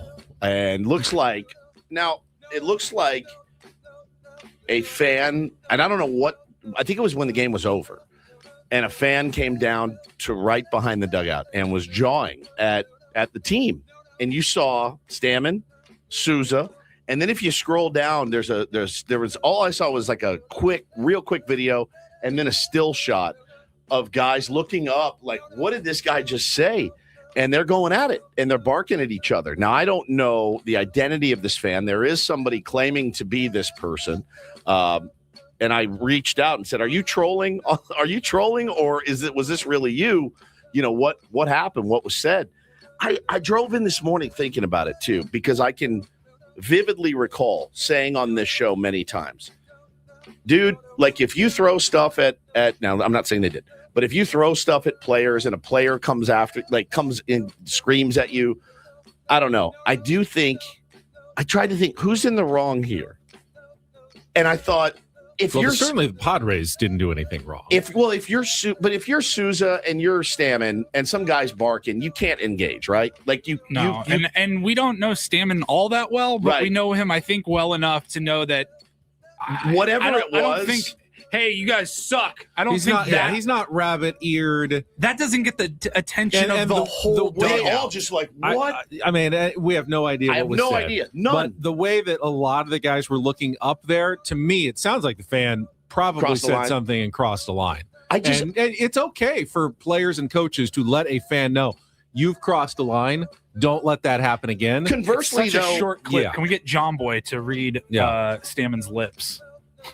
I think he said you suck. It looks like he says you suck, but then there's something before that. I can't tell. Whatever it was, it ruffled their feathers. Now, of course, you got people, if the guy that's claiming that it was him, you got people saying a bunch of, you're a clown. Then you got, I saw a lot hell of, yeah, bro. Yeah. Tell them what's up. They stink, whatever. Thank you, King. Yeah, and I speaking for all of us. And I do think it's such a hard camp, right? It's such a hard camp. Letting a player or a team know your displeasure is fine. It's fine. They get that 162 games a year. It's absolutely fine. That does not bother players and coaches. But I don't know what was said that would make those guys react that way. And I think if you're Stammen and Souza, you probably regret. It's certainly not the normal. I think you regret paying them any mind. I do think you regret paying them any mind. And I don't think you can let that one get to you. I will say, without knowing what was said, or if whoever was claiming it was them, if that was even a troll or, I asked not. them. I said, were you trolling? Or because somebody said something. Yeah. That is. But the person that's claiming it, I also think if you're going to pull that and then say, I played baseball at an elite high school level, I don't know that gives you much credibility to talk to Major League Baseball players, and you kind of look like an idiot. As bad as it was, I know. David just said, I was in Arizona last year, and a guy was chirping the entire game at Crony. Shilton, the bench coach, finally turned around and told him, shut up and sit down. So, yeah, I think it does happen. We obviously know the Ken Caminetti story. That's how more things should be handled, like Ken Caminetti did, even though it's very dangerous. Cammy was getting chirped, and he went and told Bochy, I'm done, and showered. Spring training game, put his clothes on, went and sat next to the guy and was like, what's up? I mean, the guy didn't say a word. That's amazing. It's incredible, and I love that story, but it also is ill-advised to do that. I don't know that you can pour gasoline on a fan's fire when they're that pissed off. All right. Are there fraying clubhouse signs inside the Arizona Diamondbacks? Now, we have heard this before. Remember when Ketel Marte left the team for a few days last season? They tried to trade him in the offseason. Well, according to USA Today, inside the clubhouse, the players are once again starting to wonder about Ketel Marte's dedication after he took a game off against Shohei Ohtani and the Los Angeles Dodgers last week. Now, Torey Lovullo came to the defense of Ketel Marte and said, we had planned for a day off for a while. He was going to get a day off. He's been playing a lot lately. Do you know who blew this up, by the way? The Wolf. Oh, from Phoenix. From Phoenix, the Wolf. I've been Manny following. Machado is a turd. Man, it was the Wolf, right? Damn it! But it was 8 years ago. Turdy is as turdy does. The implication in the story is that the Diamondbacks may once again be looking to trade Ketel Marte. Just had a walk-off home run the other day. I'll take him. Clearly, I mean, where there's some smoke, there's some fire. There's not all is right with the superstar player of the Arizona Diamondbacks and his own team. They've all come out and said that's not the case. They keep saying it. It's the media. It's the Wolf. Sparking debate where there is none. Right? I don't know if there is none or not. But his own manager said he's good. He's fine. He says that, but of course that's the manager's job to say that. Is it the dumbest thing in the world to be like, oh, Shohei's pitching, I'm sore? It's not the dumbest thing, but for the other players who do have to play, because you can't give everybody the day off, right? They can sometimes be a little resentful. Oh, he gets the day off against the Shohei, the tough pitcher, and I've got to go in there and take my 0 for 4 with 3 strikeouts. Great, Ketel. Thanks again for showing up for us. It's tough, man. It is. We have a superstar here that really likes to play every day, and most of the fan base wants him benched now. So what's the right answer? I really have no idea at the end of the day, but I do know that I enjoyed this story very much. DD Mega Doo-Doo. Paul Skeens was recently driving. I believe he was driving by and he saw a Little League field, and he saw a bunch of kids out on a Little League field, and he decided that, I got a pitch tomorrow night against the Dodgers, but I can go get loose a little bit, and I'm going to go out to this Little League field. Now, he didn't just pop by, lean over the fence, and sign autographs. That dude got out there and gave them coaching for 2 hours. Oops, I love the wrong clip. I hate when that Rarely does Paul hit the wrong button. On a whim, just decided to stop at Ingomar Franklin Park Little League practice. He spent 2 hours signing gear, playing catch, and giving advice. What a dream for the Little League, for the parents, for those kids. They will never, ever, ever forget it, man. The night that Paul Skeens came to our practice and didn't just say, hey, what's up, fellas? Off to the park or dinner or whatever. I'm going to stay, get my glove, and go out and throw and give you guys advice. It's unbelievable. Well, man. we saw Jacob Mizorowski last week open baseball cards, buy and open baseball cards with a kid he met at a card shop. So sick. Now, Paul Skeens is doing this with Little Leaguers in the Pittsburgh area. The young pitching superstars of the National League racking up the W's right now, except Skeens and the Pirates got bodied by the Dodgers last night. He actually was fine. They were, I think it was 2-2. He left after 6 innings. And they brought the guy in. The guy gave up 6 straight runs without getting an out. 10-run inning, after Skeens left the game. So that wasn't on him that they lost 15-3 or whatever it was, but it's tough. They did not get the win yesterday against the Dodgers. The good karma didn't totally pay off, but still a good story and a good don't and do this for a Wednesday. That was Don't Do This with Ben and Woods on 97.3 The Fan. Before we get to our Big League Wednesday guest, it is time to give away some more tickets to KSON's NASCAR Country Fest at Gallagher Square. A week from Saturday, your chance to go see a cool show for absolutely free. All you have to do is call right now, 833-288-0973. Let's do the third caller, 833-288-0973. You're going to win a pair of tickets to NASCAR Country Fest from KSON at Gallagher Square on June 20th. You can get your tickets at Ticketmaster.com. For 97.3 The Fan listeners, pair of tickets, just $97.30, all in. For next Saturday's show at Gallagher Square. Bret Boone will join us. We'll talk about Manny Machado, the at-bat in the ninth inning, and more coming up next on San Diego's #1 sports station, 97.3 The Fan. Gambling problem? Call 1-800-GAMBLER. GEGE 0000466. For a full list of games and rules, play at 7 Mile Casino. Visit 7milecasino.com. Middle of the week, trying to get to the weekend, looking maybe for something fun to do. May I suggest taking a short trip down the 5 freeway in Chula Vista and checking out 7 Mile Casino, San Diego's closest and best card room, Woods. I couldn't agree more, Benjamin. Just 7 minutes from downtown San Diego, from Petco Park. So, it gives you an option, man, of something to do. Great food. You can go play California-style blackjack, Texas Hold'em, Pai Gow, or Baccarat, and have a beer with your friends out on the beautiful patio. They got everything you're looking for. They absolutely do. I love the 24/7 players menu, which includes my favorite dish of all, the Kung Pao chicken that you can get at Sammy's at 7 Mile. Enjoy one of those messy Sundays for dessert as well, one of the legendary desserts in San Diego, all inside of 7 Mile Casino. Just get off at E there. You're already on Bay Boulevard. It's right along the 5 freeway. So easy to get to. 7 Mile Casino, just 7 minutes from downtown.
He just here. I'll show you a little. Just a little. Please don't. Just a little bit. What hurts on you? Nothing at all. A little bit. Not that now. So let's say whatever you're about to touch is the only thing. Let's say it's gonna hurt. Right? All right, yeah. Okay. Pretend your knee hurts. Pretend your knee. It's going to in a second. Right here. Oh, that is not pleasant. Hey, player, this is all yours. This room with this view. This speakeasy with this cocktail. Hey, could you make that too? The spa with this. And this pool on this roof. This is all for you. The all-new Hamul Casino Resort, now open.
Better Woods brought to you by David P. Shapiro, criminal defense attorneys, helping good people regain control of their future when charged with a crime since 2010.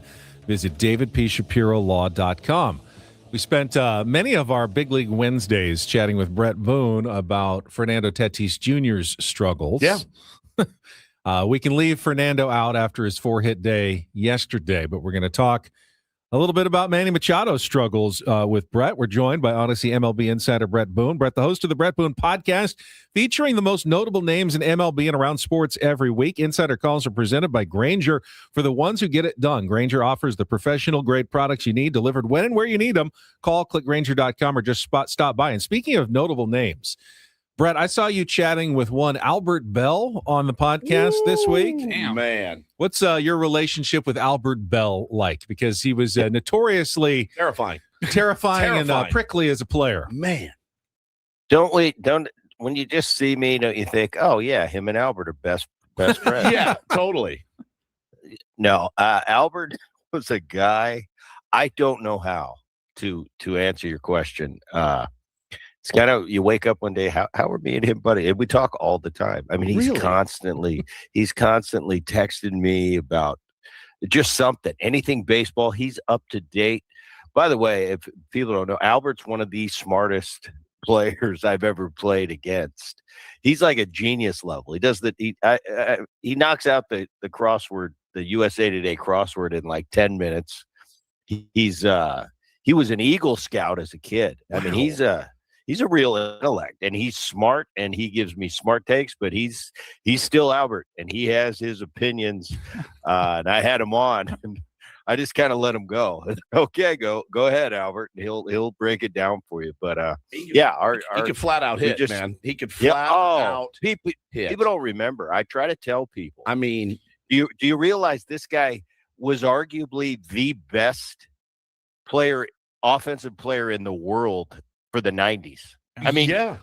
For those of you out there, check his bubblegum card out. I'm looking right now. Whoa, I didn't know it was that good. He was unbelievable. Yeah. And I was never scared of him. You know, he had that. And I think he liked having that mentality, that fear that people had of him. You know, everybody knows from the Vina collision. Oh, my God.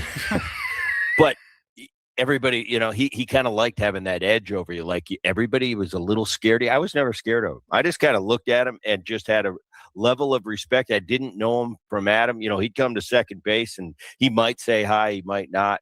But to watch that guy hit, it was just like, this guy is a hitter. I want to hit like him. And yeah, he was something. But we just over the years, just I don't know, organically kind of became buddies behind the scenes. And you know, I listen to a lot what he has to say. I have to tamp him down sometimes. Go, Albert, come on, you start to sound like my grandpa talking about our generation. easy, and he'll laugh. But I'm still trying to picture him getting all of his badges to be an Eagle Scout. Like, you just stare angrily at the sticks and make them catch fire or something. I mean, I'll tell you what, though. I went to a game. We went to a game together in the fall. We went to a USC football game together. And he was the farthest thing from that mad, don't cross this guy, intimidating. He was like a teddy bear. I mean, the way he interacted with just fans and people and the players, it was like, that's not the Albert Bell that has a reputation of being standout. I mean, he was like a teddy bear. It was amazing to watch. I'm like, this is the guy that people were scared of. And yeah, he's a good guy. He's a good, and like I said, really smart dude. OPS plus of 144 in his career, man. Like, I was thinking of the moment he had hit 3 home runs. And we didn't even care about OPS plus. They hit him in his 4th at bat. He refused to take first base. Oh, he's unbelievable. He's legendary. Some of the things he did. And that's teams, as a man. player, I respect it. I'm like, I want to hit like that guy. No question. And I think, you know, you look at this Padres team, Booney, there's not too many guys you fear in the lineup right now. There's no fear, like, personally, not a lot of edge and certainly not a lot of production right now. You know, and again, I've said it to you before. You'll love this because you, as a hitting coach, I would have never blamed you. I would have been not defending you, but I would have said it's not his fault. He's not swinging. You know, at this point, fans are calling for somebody's head to roll right now with the worst offense they've seen in a while. It probably will be the hitting coach at some point, I would guess. But again, man, I put it on the players, man. Manny Machado's got to hit a sac fly. You know, Freddie Fermin's got to hit a sac fly. These guys are big leaguers. One's paid way more handsomely than the other, but it comes down to just a real bad lack of execution with this team. Freddie Fermin, what do you mean he's got to hit a sac fly? He just hits homers. Yeah, that's true. That's true. It wasn't funny yesterday. You thought he hit another one. Yes. I mean, he just sat there. Totally. He just sat. He went from I haven't hit a homer my entire life to now I'm pimping sack fly or balls to the warning balls track. to the wall. So we got to tamp that down a little bit. Come on, it was awesome. You had a great week. You hit 3 homers. Let's run them out. Let's run out those warning track balls. Anyway, this team. I'm sure your guys are watching and kind of in awe. I mean, with the talent level and what they're doing offensively. I mean, they're 30. I was looking at the numbers and they're 30th in just about every offensive category. Yeah. The defense is number 1. That bullpen is still that bullpen. And still, I'll take that bullpen over any bullpen in Major League Baseball. That being said, you got to be able to get to the bullpen. You got to get a lead and get into the bullpen. And they're just having a tough time. Tried it the other day. I mean, how many bunts in a row? I had no problem. I had no problem with it. And did you see how Cincinnati defended it? That's because we don't do the fundamentals anymore, and we're not really prepared on the other side defensively because it's not a thing. I liked it. I mean, the bottom line at this level is winning and losing games. I don't care, ugly, pretty. It's all about the W. And they did what they had to do the other day. Got a win. It's been rough sledding. They're 2-8. Still tied for a wild card position at this point in the season, which is pretty awesome with the offensive production and how it's been. They kind of pieced together that starting rotation, and it's actually been decent. It's been pretty good, all things considered. I think Buehler's been a good asset. I mean, he's a guy I started to watch at the beginning of the season. I said, I don't know how this is going to go. He's kind of find a way to compete every time he takes the ball. He takes the ball. You know, King's had a rough outing, but he's King. I think he's an elite guy. I think he's a special guy in a rotation.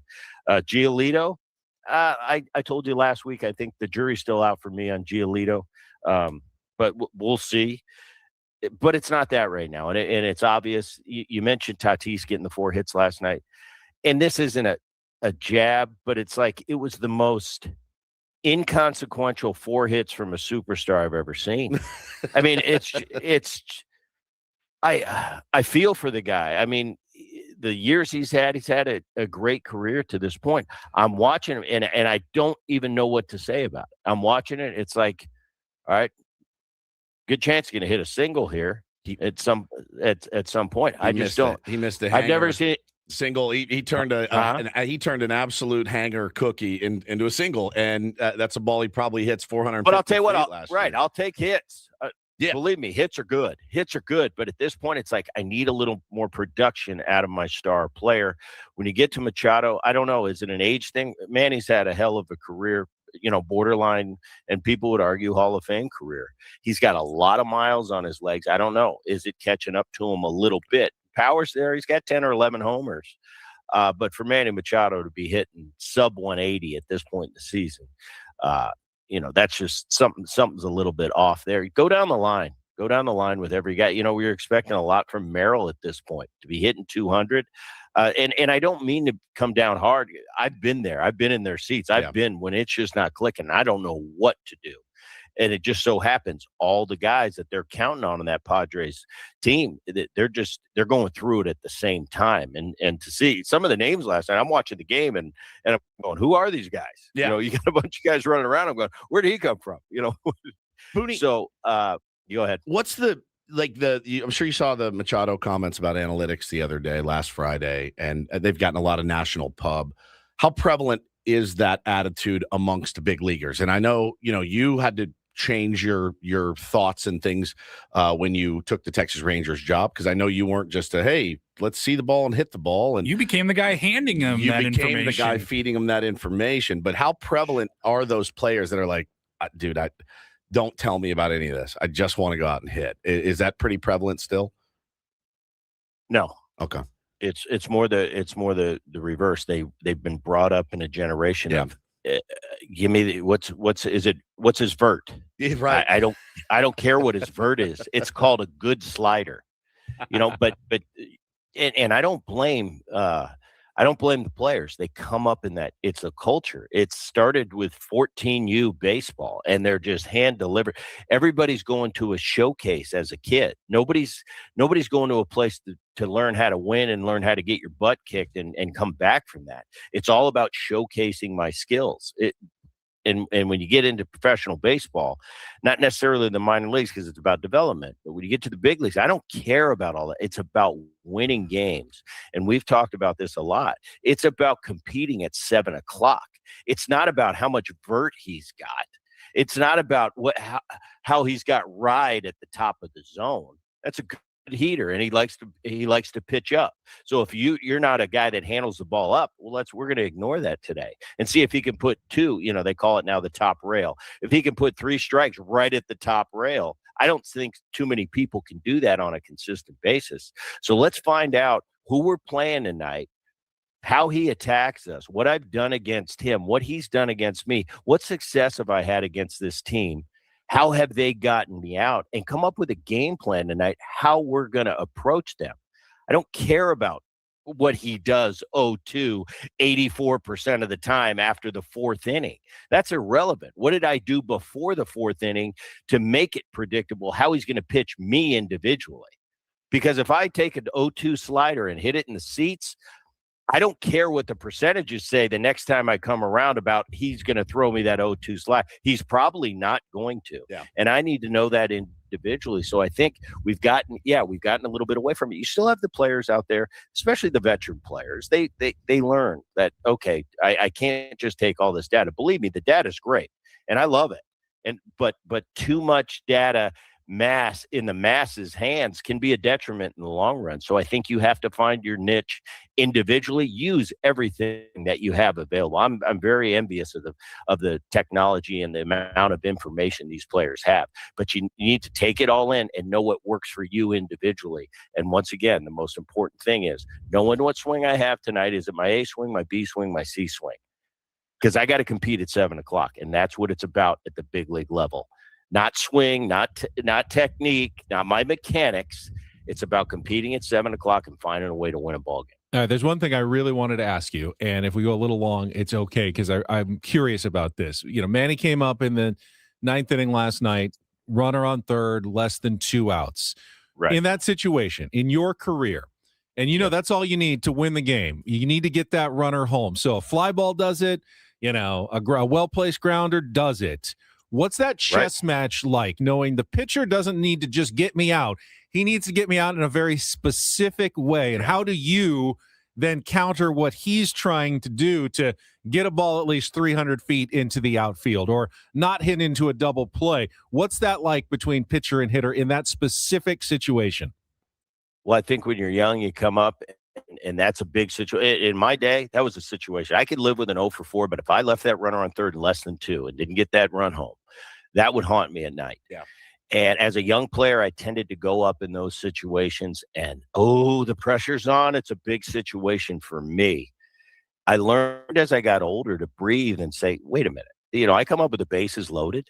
This isn't, I have to hit a grand slam. Right. The pressure's on him. Yes. And once I learned to breathe and take it that way, but it's easier said than done. It's, when you're young and you want to make a splash and it's a big situation, that's kind of normal tendency to take that attitude towards it. But as you get older, you get a little more experience, you learn to know that he's in trouble. That pitcher on the mound's the guy in trouble. He's got to come to me. Anyway, getting back to that runner on third, I have to, like everything else I do as a hitter, I've got to assess it. I go through my checkpoints on deck. What's the situation? Who's behind me?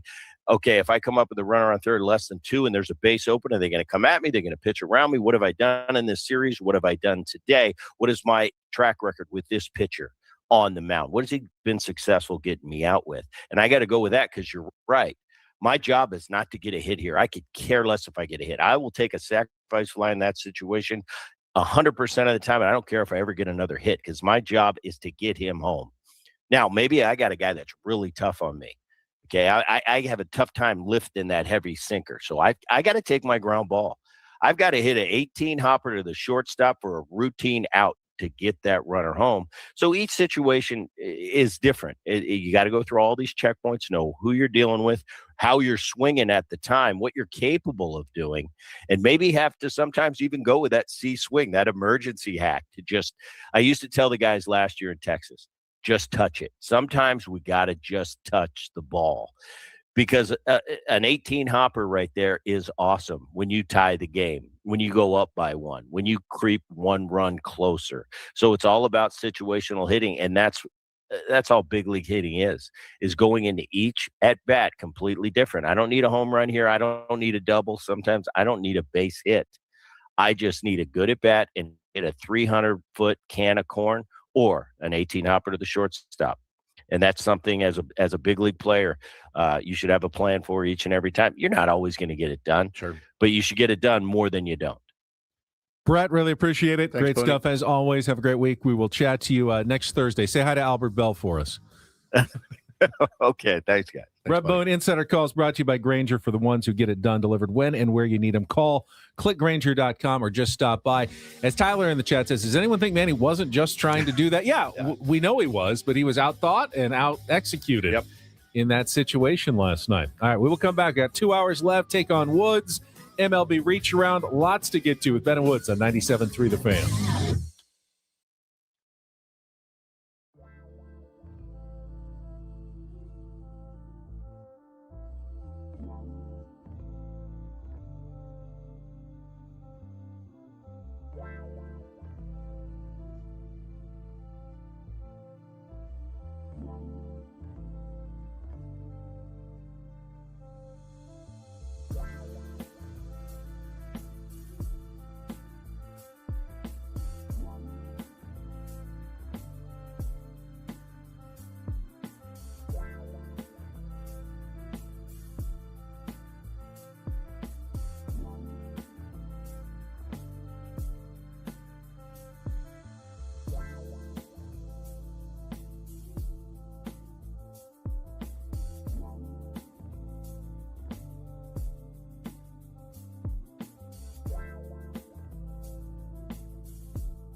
Okay, we are halfway home on a Wednesday, midpoint of the Ben and Woods week.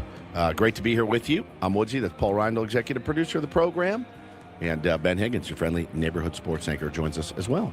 I was asked in the chat for an update on Crumbgate. I complained yesterday about the cracker crumbs that were scattered all over my keyboard and desk. Yeah. Does seem that Chris Ello is the likely culprit. Trader Joe's rice crackers are the implement of his destruction. Okay. You're a over real here. crumb bum. Yeah, literally. He's a crumb You're a creep. crumb creep. He's the crumb creep of 97.3 The Fan. You're a crumb creep coward. One of my favorite pieces of audio. You're a real crumb bum. Yeah, me and you, buddy.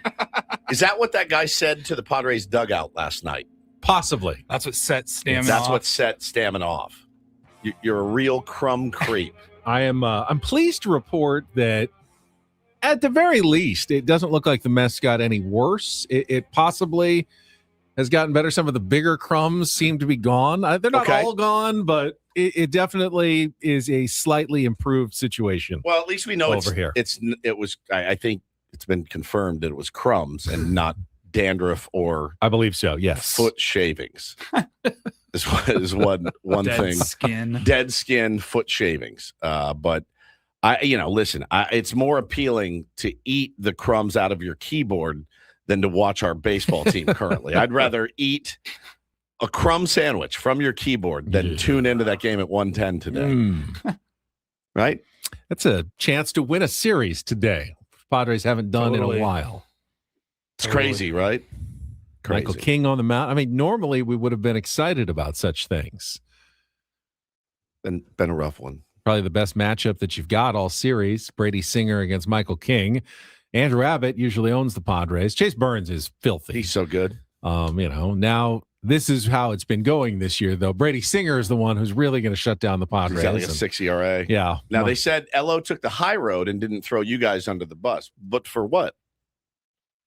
If taking the high road, admitting that these are my crumbs isn't taking the high road. That's just admitting that you did something wrong and that you Was I wrong to take him to task publicly? Should I have addressed my concerns privately? Happens all the time with Chris. You're holding him accountable. I wish you would do the same for Craig Stammen, but we know that's not going to happen. I'm holding Craig Stammen accountable right now. Fix it. Craig Stammen actually holds Craig Stammen accountable more than most managers that I've heard. He publicly has said a number of times where he thinks maybe he could have made a different decision, a better decision. Last night it was about Samad Taylor in particular and asking him to bunt in the bottom of the ninth inning that was, or eighth inning, instead of letting him swing away. Yeah. He had already had a double. He ended up getting a single in the 10th inning as well, but kind of took the bat out of his hands and was not able to get it down. Now, Stammen said Samad is a really, really good bunter, which is why, they had him doing it the past couple of days. So there was some reasoning behind the decision to have him try to lay one down. But Craig Stammen is not above some self-reflection after the games. He said right when we first talked to him, when he was first hired, doesn't expect to be the best manager in baseball, in the first half of his first season. It's going to be a bit of a learning experience for him. Are we not being patient enough with Craig Stammen? Because, these games count and, ultimately they could be games that cost you a playoff spot at the end of the season. Can you have a manager? Is it on us to be patient or is it on him to figure it out? Yeah, the offense is careening right now. And, we've been patient for 3 months. They have the worst offense in baseball. I mean, do we think Craig Stammen is the kind of manager who's going to continue to get better at his job, work on his craft going forward? No idea. Are we going to be patient enough with him? I think we've been plenty patient. We're not even halfway through his first season as a big league skipper. Well, but again, I'm arguing the revisionist history in the chat again about 90 win seasons and Bomel and the standard of fundamentals and all this. And I think fundamentally this team has made some mistakes as a lot of teams do. The revisionist history is kind of what bugs me. But people are entitled to feel that any way they want to feel. Well, even in the 90 win seasons, plenty of bad stretches. I mean, but two years. But the thing is, so last year's offense was ass. and it's continued into this year's offense. So there was almost makes you think it wasn't the manager at all either season. Right. It's that's the thing that's getting me. It's not like, hey man, Mike Schilt, the pressure was too much. He walked away. Oh, great. We're gonna have to break this thing down and start and go from the 12th best offense in baseball to the 30th. No, we're we're one of the worst last year as well. So I again, the common denominator is the players. Right. So do we as fans, do we put so much blame on the manager and or the hitting coach and or the Preller and or anybody other than the players, because the opposite would be admitting maybe we have the wrong players? Right. I think that's what it is. And we maybe don't want to admit that. I think that that's hard to do, is be like, I think you back the wrong horses like here. You just said it. If it's mostly the same players from last year and they weren't good last year with a different manager, like what makes you think if they fired Stammen today or in the offseason and they go ahead and get another manager that anything would be different? You still have the same core, at least the same group of guys coming back next year, 2028, because we're not going to have baseball next year. No, ultimately, I'm not arguing for Craig Stammen. I am arguing for you can't really even evaluate a manager. I mean, you got to see how his first season ends up, as a skipper. It could still end up as a very good season. Mike Schilt started at 50-50 2 years ago and ended up winning 93 games. There's a lot of baseball left to be played. And, Craig Stammen's story will be written with what the Padres do with the rest of these games. And if they play better and make the playoffs and make a run in the playoffs, we'll be incredibly happy with Craig Stammen. Mike Schilt's 2 seasons, he won 90 games both times, but both were also marked by very disappointing playoff exits. They had some ups, they had some downs. Padres didn't play consistently the entire time under Mike Schilt either.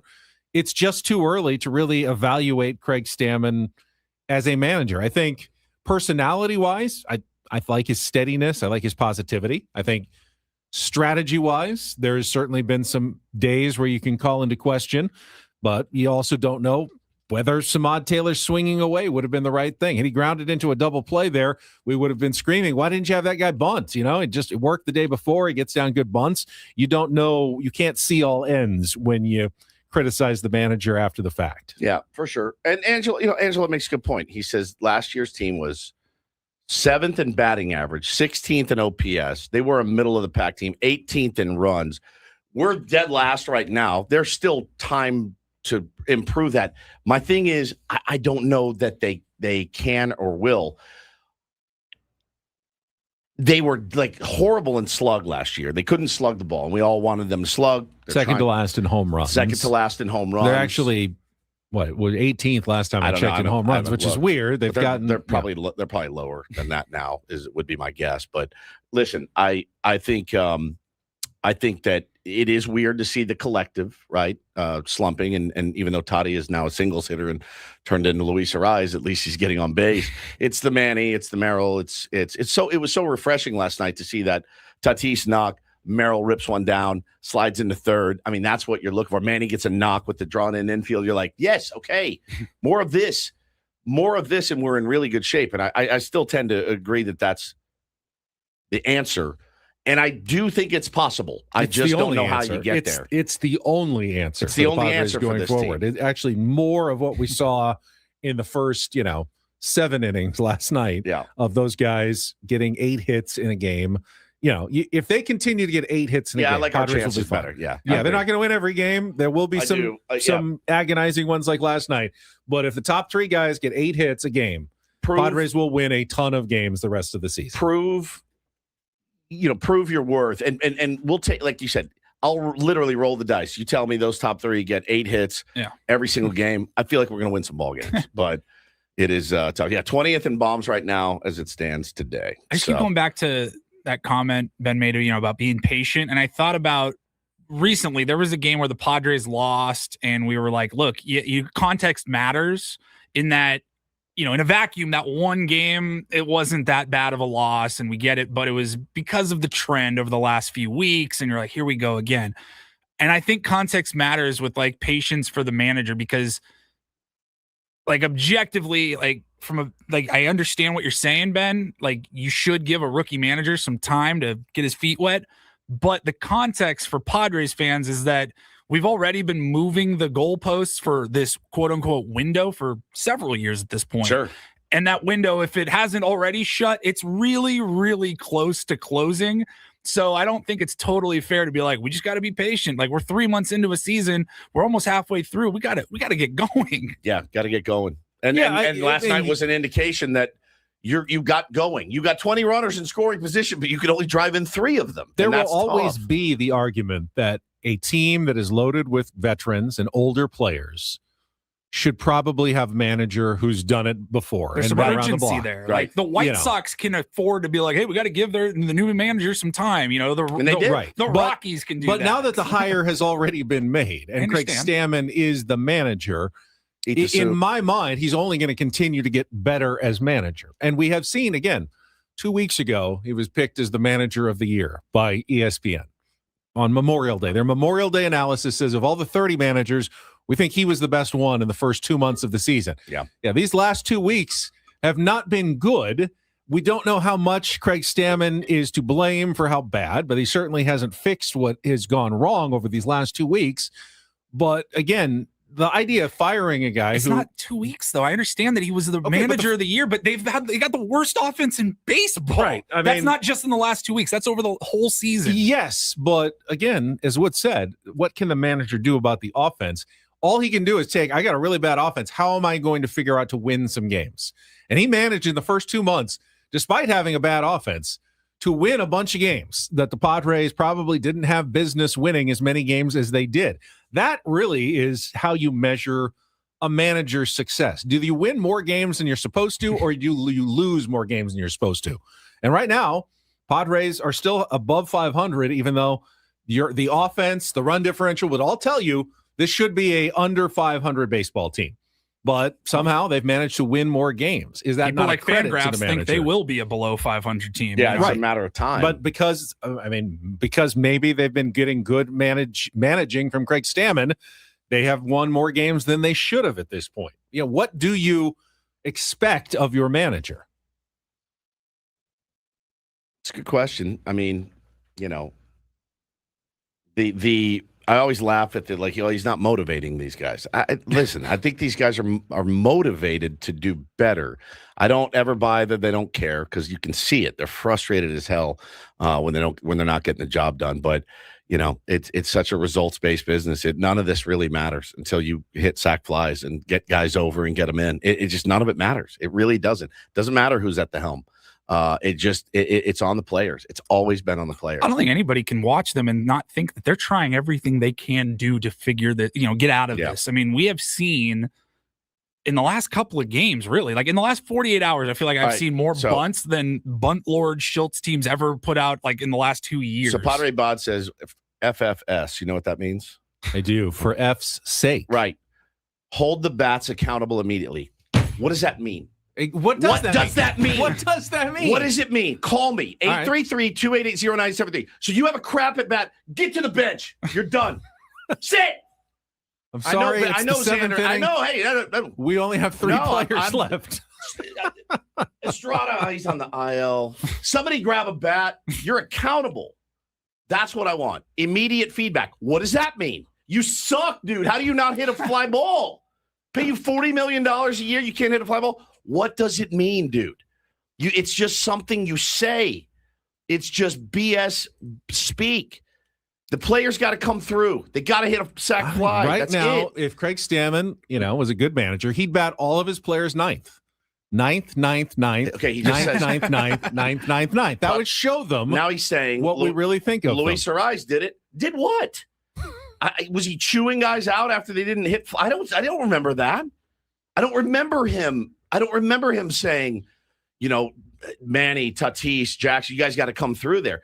He was a 330 hitter that hit 280 here. So again, fundamentally, there's something off, right? Maybe it's organizationally. I have no idea. But guys come here and get worse a lot. We've seen that. But guys also come here and get better from time to time as well. So you take the good with the bad. But this whole hold them accountable.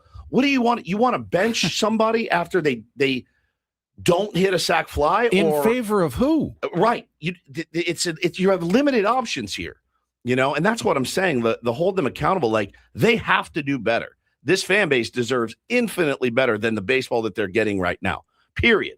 Running into outs, bad base running. I know we make fun of Ben for the turd polishing, but like, we're not coming on here every morning for 4 hours going, hey, settle down, everybody. They're going to like. I can't. We come on and be like, this is terrible. I've done that before. But I don't know how else to hold them accountable. I'm not trying to argue that I think everything's going to be okay. You think there's anything we can say that's going to make them hit? serious concerns about this team. I mean, multiple concerns that would tell me probably not going to turn it around completely by the end of the season. I just don't know that it's the manager's fault that they're not turning it around. Again, I just, what do you tell your player that doesn't come through with a sacrifice fly? What do you tell them? I'm thinking about me. Now, it's a different level. Does anyone think that I don't know how I was unaware of the situation? No, when he went up to no. When he went up to bat in the bottom of the ninth inning, and we had a runner, the bases were loaded, and if you get a sac fly, you win the game. Does anyone think that Manny didn't know what was going on? Is there any coaching that needs to be done in that moment from Craig Stammen or anyone or Steven Souza Jr.? Souza's supposed to pull him aside and be like, hey, we need you to get the ball out of the infield here. There's nothing that any manager in baseball would ever say. Maybe if you've got a rookie and it's his first game, you might tap him on the shoulder and say, hey, remember, we just need a fly ball here. No one is going to say that to Manny Machado. There's no coaching at all in that situation. It's crazy to me. I mean, he just said, what would you say to your kids? I'd say, get them next time. This game is effing hard. Go get them next time, dude. It's exactly what I've said to my kid 1,000 times. Now, my kid melts down after he doesn't come through. Had an RBI yesterday. And I go, hey, you just drove in a run. You hit a ball on the screws. Great job, dude. I'm not chewing him out. He's chewing himself out. Is that what you want to see? Is he not holding himself accountable enough? Because this hold the players accountable immediately after a poor AB, it doesn't work at this level. And you know that. You know that doesn't work at this level. You have to get that out of your mind. I saw Chris Rose and Trevor Plouffe talking about the Juan Soto thing. And I tweeted about it. I said, does this even happen anymore? Does this happen where the guy makes $700 million and you're like, you didn't run out to first. I know you have a calf injury, but you're sitting on the bench. No, you don't, because you're trying to win ball games. And does Juan Soto help you win ball games? Yes. The answer is yes. So holding them. The answer is accountable. He says accountable seems to be a triggering word.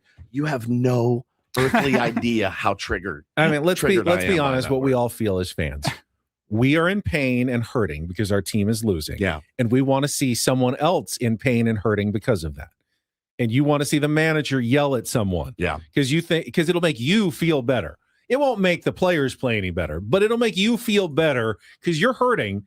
Because you just watched that game and your team lost and made you mad. It's just a trope. And you want to see someone give you that satisfaction of lighting someone up or demoting someone or getting someone fired, because that'll make you feel better in some way. But it's not going to make them play better, at least certainly not immediately. I think you can walk into the clubhouse. And, Craig said to us on Friday, he goes, yeah, we had a little chat after – what was it, the National Series, and then they went out and got swept by the Phillies. So I don't know how effective or powerful the chat was, but these guys have to hold themselves accountable, right? Like at the end of the day, I don't need the manager yelling at them. It doesn't do anything.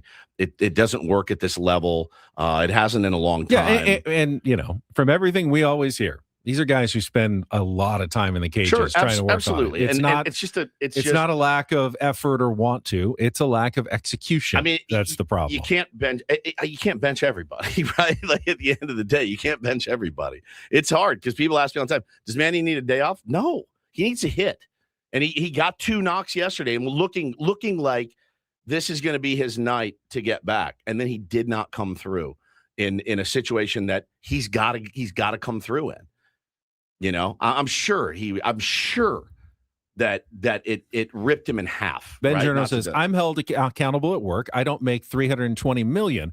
why won't they be held accountable? Demoted. So every he time says you get demoted. every You're time going to send them down? Yeah, every time you've made a mistake at work, you've gotten fired every single time? Every time. Or does your manager come in and speak to you privately about ways you can maybe improve? And don't do it again. I promise you, they do speak to the players privately about ways that they can improve when things don't go right. That's what they do. That's what managing and coaching is. It's mostly done privately, though. It's rarely done in public, in a press conference, on the, out on a baseball field where you're dressing down a player. No one would think that's a good managerial style. Hey, anytime one of my employees makes a mistake, I'm going to march him in front of the rest of the employees, and I'm going to dress him down in front of everybody to embarrass him and humiliate him, because that's the best way to get good performance out of, I don't know what management school you've gone to, but that's certainly not what is accepted right now as best management practices. But that's what you want. You want public humiliation of the players because it'll make you feel better. But, the private coaching and things that go on, we don't see behind the scenes. The give them immediate accountability is like, I'm going to sit you on the bench and you're not coming back out. And I'm out of bench pieces, so Rodolfo Duran has to go play third, right? Or short if Xander doesn't have a good AB, or second if Toddy doesn't have a good B, or first if Sheetsy doesn't have a good AB, and around we go.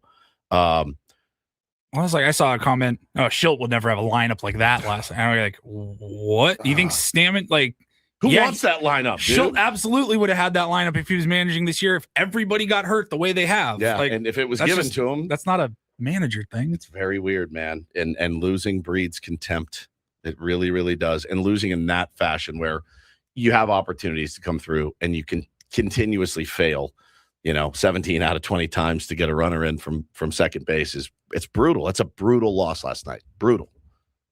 We need to take a time out. We actually did a while ago, but let's take a pause from a difficult conversation, and let's play Take on Woods when we come back. We got 2 categories left this week. We got a great staycation prize and a $250 food and beverage credit at the Town and Country that you can win. Call now, 833-288-0973, 833-288-0973. Play our game next, and just take a little break from the baseball stress here with Ben and Woods, broadcasting live from the Bill House Studios. We know how on San Diego's #1 sports station, 97.3 The Fan. Well, listen, none of this chat is making me happy, but it's also, I'm not happy at all because my jug of Eco Water is empty. I have to go fill it up as soon as I get done telling you. You got them jug, don't you? I do, but it's literally sitting here empty right now because I've chugged so much Eco Water. SoCal this morning. They bring the soft life right to your kitchen sink. The mineral-rich alkaline water. Been telling you about it for years. It's such a no-brainer to have in your home. They do financing up to 84 months. They'll come out. They'll do the free in-home water test, show you what you're currently drinking right now. And you'll go, oh, my God, I'm showering in this. I'm feeding this to my kids, my pets, and kind of blow your mind. So you get the system put in your home, and then you get Eco Water coming out of every single faucet, man. It's fantastic. I said before, you can drink your shower water. No joke. No joke. It's Eco Water, mineral rich, again, alkaline water. So good on for your hair, your skin, and your insides as well. Call 760-350-3338, 760-350-3338, or go to ecowatersocal.com. Let them know Woodsy sent you. Not everything in life should be hard, especially your water. Keeping it soft since 1925. Eco Water SoCal.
Hey, player, this is all yours.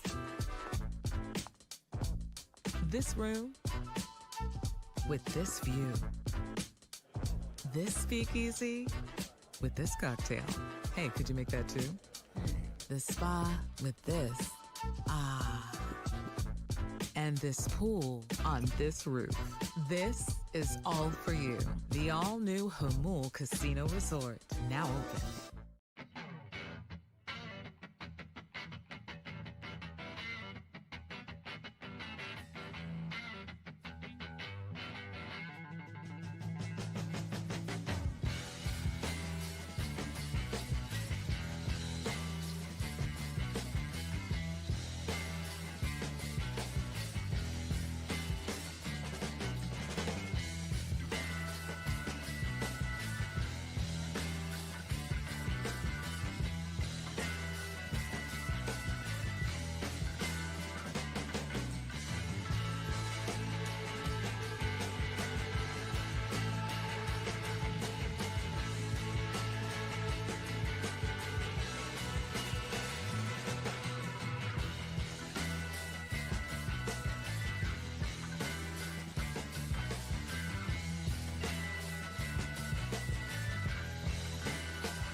Well, guests on Better Woods appear on the SDCCU fan hotline. It's not big bank banking. It is better.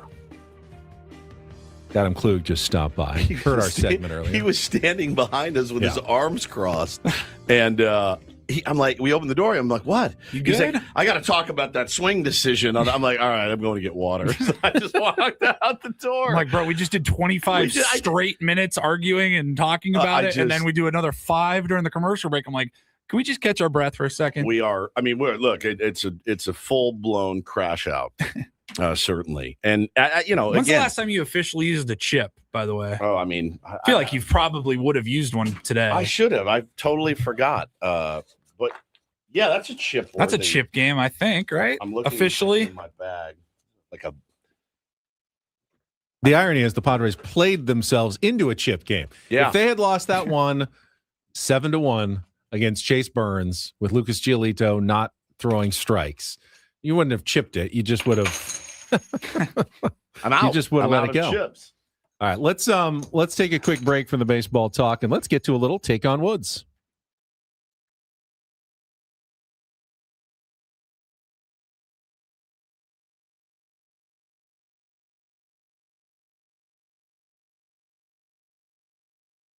Take on Woods brought to you by Bay Alarm, security and fire alarms for every business.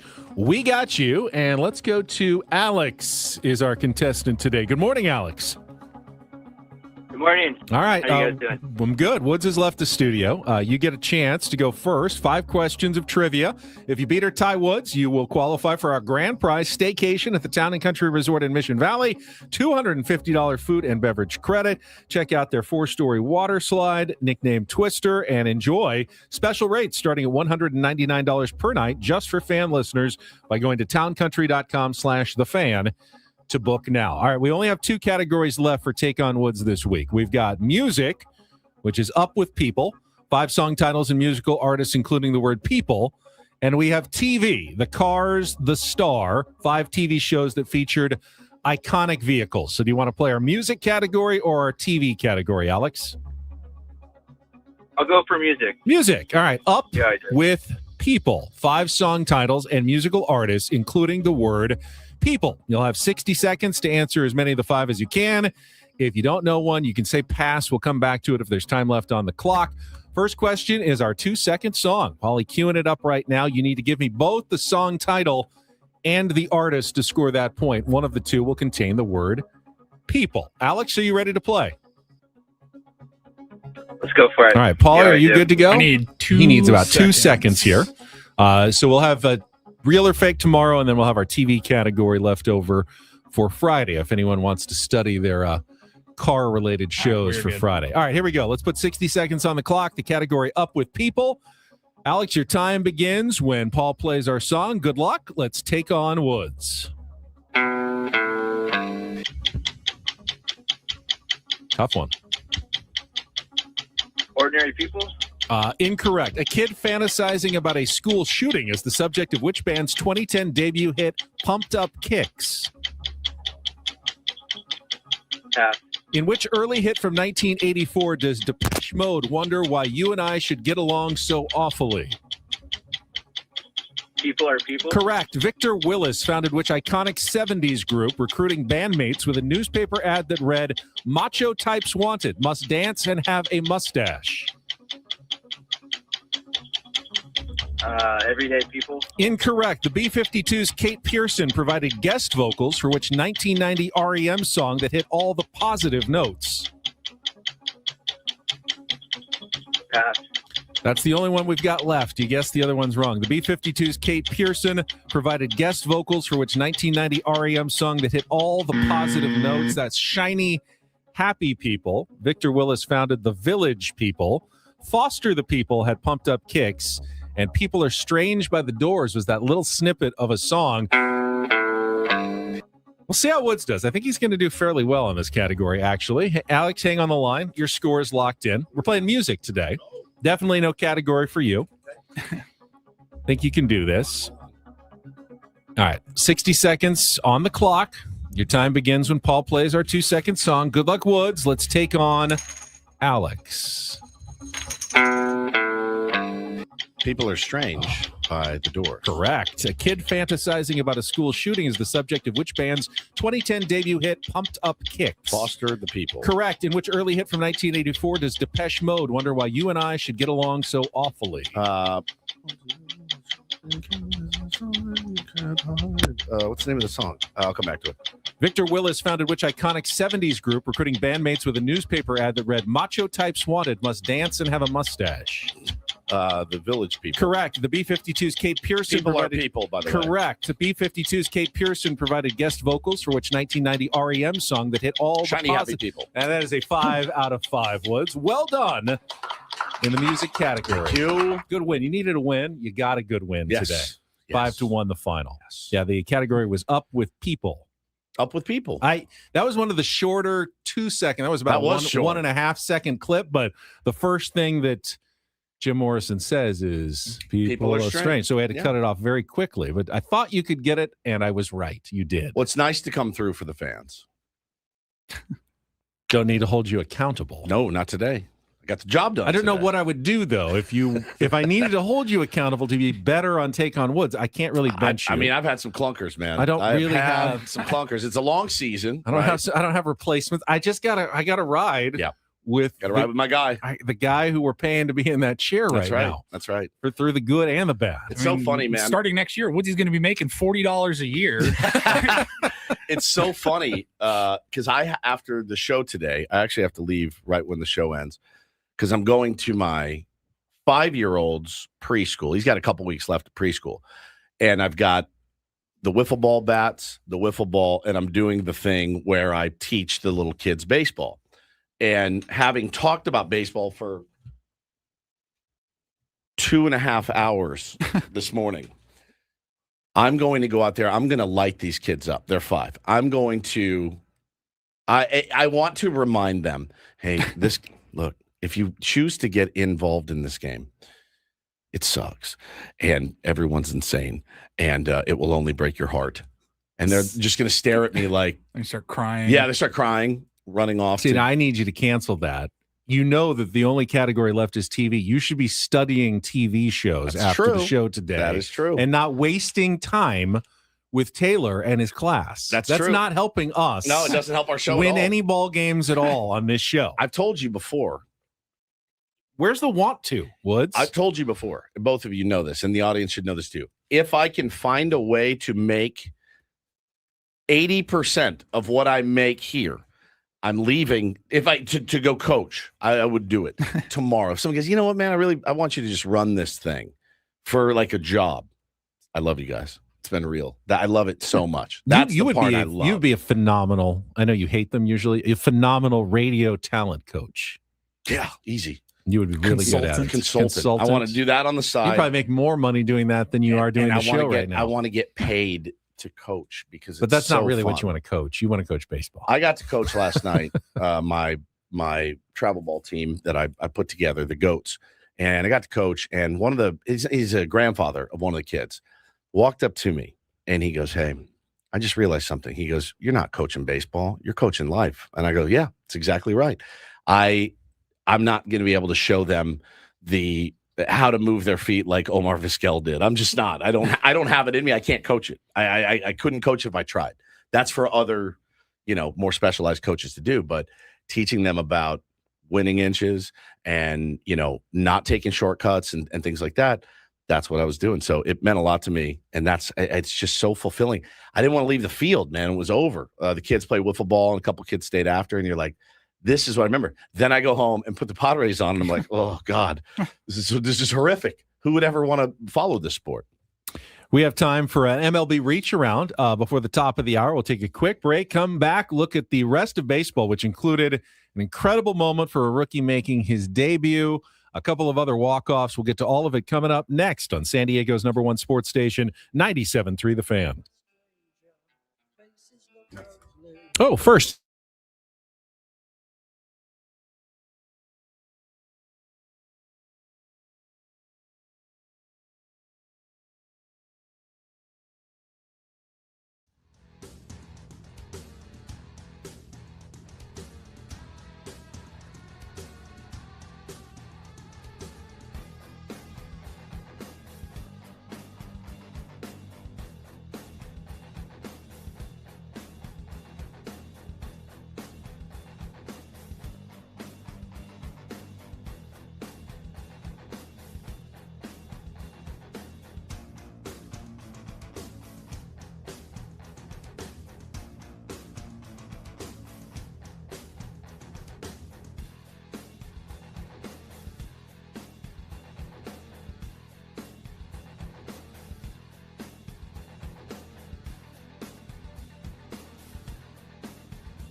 He just here. I'll show you a little. Just a little. Please don't. Just a little bit. What hurts on you? Nothing at all. A little bit. Not that now. So let's say whatever you're about to touch is the only thing. Let's say it's gonna hurt. Right? All right, yeah. Okay. Pretend your knee hurts. Pretend your knee. It's going to in a second. Right here. Oh, that is not pleasant.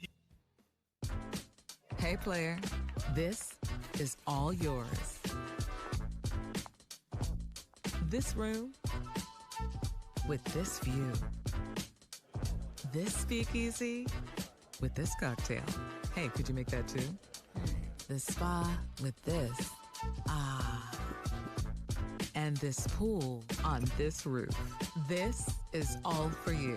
The all-new Hamul Casino Resort, now open.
.97.3 The Fan is brought to you by GL Pools, the swimming pool experts trusted by thousands of San Diegans since 2006.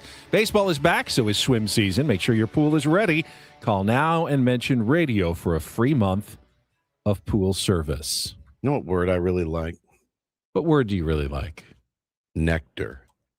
Nectar. Damn near killed her. No, I somebody had DM'd me about the stuff that I use for hydration. I don't use that word enough. I don't use it enough either. I don't hear it enough. Why would you use it that often? I know. He said to me, because the hydration stuff that I drink, he tried it and he loves it and he bought a bunch of it and he's telling all his friends about it. And I go, dude, I know it's like nectar. And then I went, I don't say that word enough. It's very slutty, that word, nectar. Don't you think? Sexy. I don't really love that word. You don't love the word nectar? Nectar is a viscous sugar-rich liquid produced by plants in glands called nectaries. I don't use it in that sense. I don't use it as the I want actual nectar. You want more metaphorical nectar than actual nectar. I think of that the can of Kerns, like guava nectar or peach nectar. It's like the sweetest can of liquid that you can possibly imagine. And even I can't handle that level of nectar. Yeah. I don't want actual nectar, but it just means like sweet, delicious. Right? Like for me, it's more like fulfilling. Like it's the the nectar of the gods or whatever. Right. Like I've called beer the nectar of the gods. Yeah, 100%. Like certain beers. 100%. Doesn't necessarily taste sweet. It's just a good word. Kimmy says, but those Kerns were good. I assume they still exist somewhere. I haven't seen one in a while. Juice. No, they were uncarbonated. Yeah, like thick syrupy juice, like syrupy nectar. Syrupy juice, essentially. Now, this is funny because it's tall Tessa says guava nectar mimosa, please. Great. I don't like the word guava, but I do like the word nectar. I actually hate the word guava. Guava. I don't like it. Why do these words either appeal or I don't like it? Guava. Turn you off? I don't know. But I do get turned on by nectar. Do you like the taste of guava? You Yeah. just don't like saying it? Pog, I love. Passion, orange, and guava. Guava. That's weird. Guava starts with the same sound as guano. Which is bat poop. Like bat droppings. Yeah. So in that sense. Turi Jive says, I know what nectar you're talking about, bro. LOL. All right. I mean, that's fair, but I just like that word. And I wrote this guy back and I said it's nectar. And it is. So that was it. It was funny. All right. Well, that was instead of our MLB Reacharound. We can get to it in our final hour. Kind of like a Reacharound. We gotta kind of have to catch up here. This hour on Ben and Woods been brought to you by David P. Shapiro, criminal defense attorneys, helping good people regain control of their future when charged with a crime since 2010. Visit davidpshapirolaw.com. I just got a tweet that makes me feel like I am taking crazy pills right now. Like, truly, I'm questioning life and everything over the last 3 hours. I will read it to you next. Paulie's got a Reindl Report. What a tease. Got a really great Stanley Cup final that's in progress. NBA Finals resumes tonight. We'll get to all of that coming up in our final hour of Ben and Woods on San Diego's #1 sports station, 97.3 The Fan.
right, here's why I'm feeling crazy.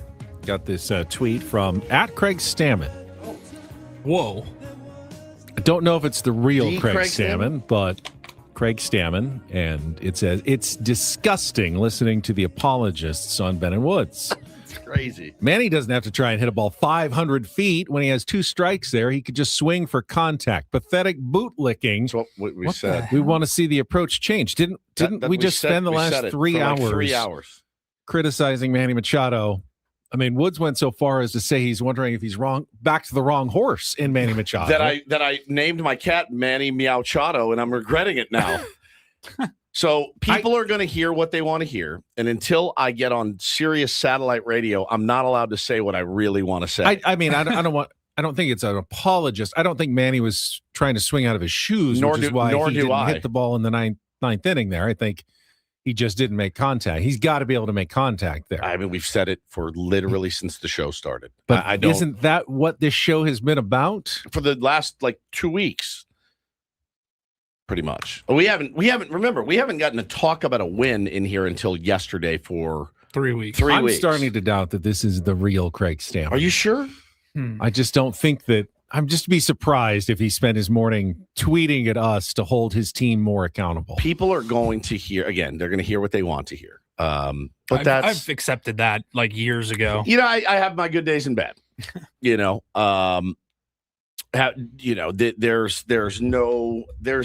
funny though.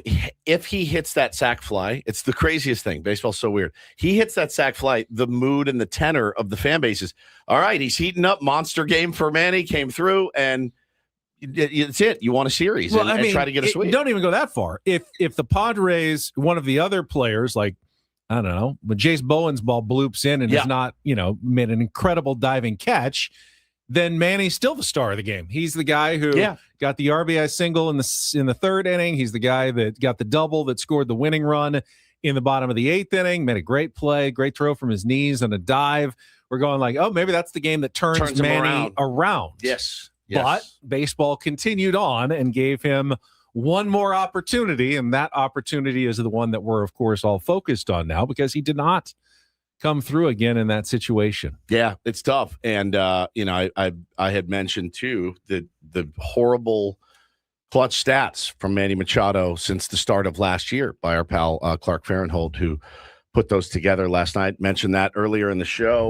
He's got to be better for the money he makes, Benjamin. He's got to be better than a 195 batting average in high leverage ABs. He's got to be better than a 67 WRC plus. That's weighted runs created.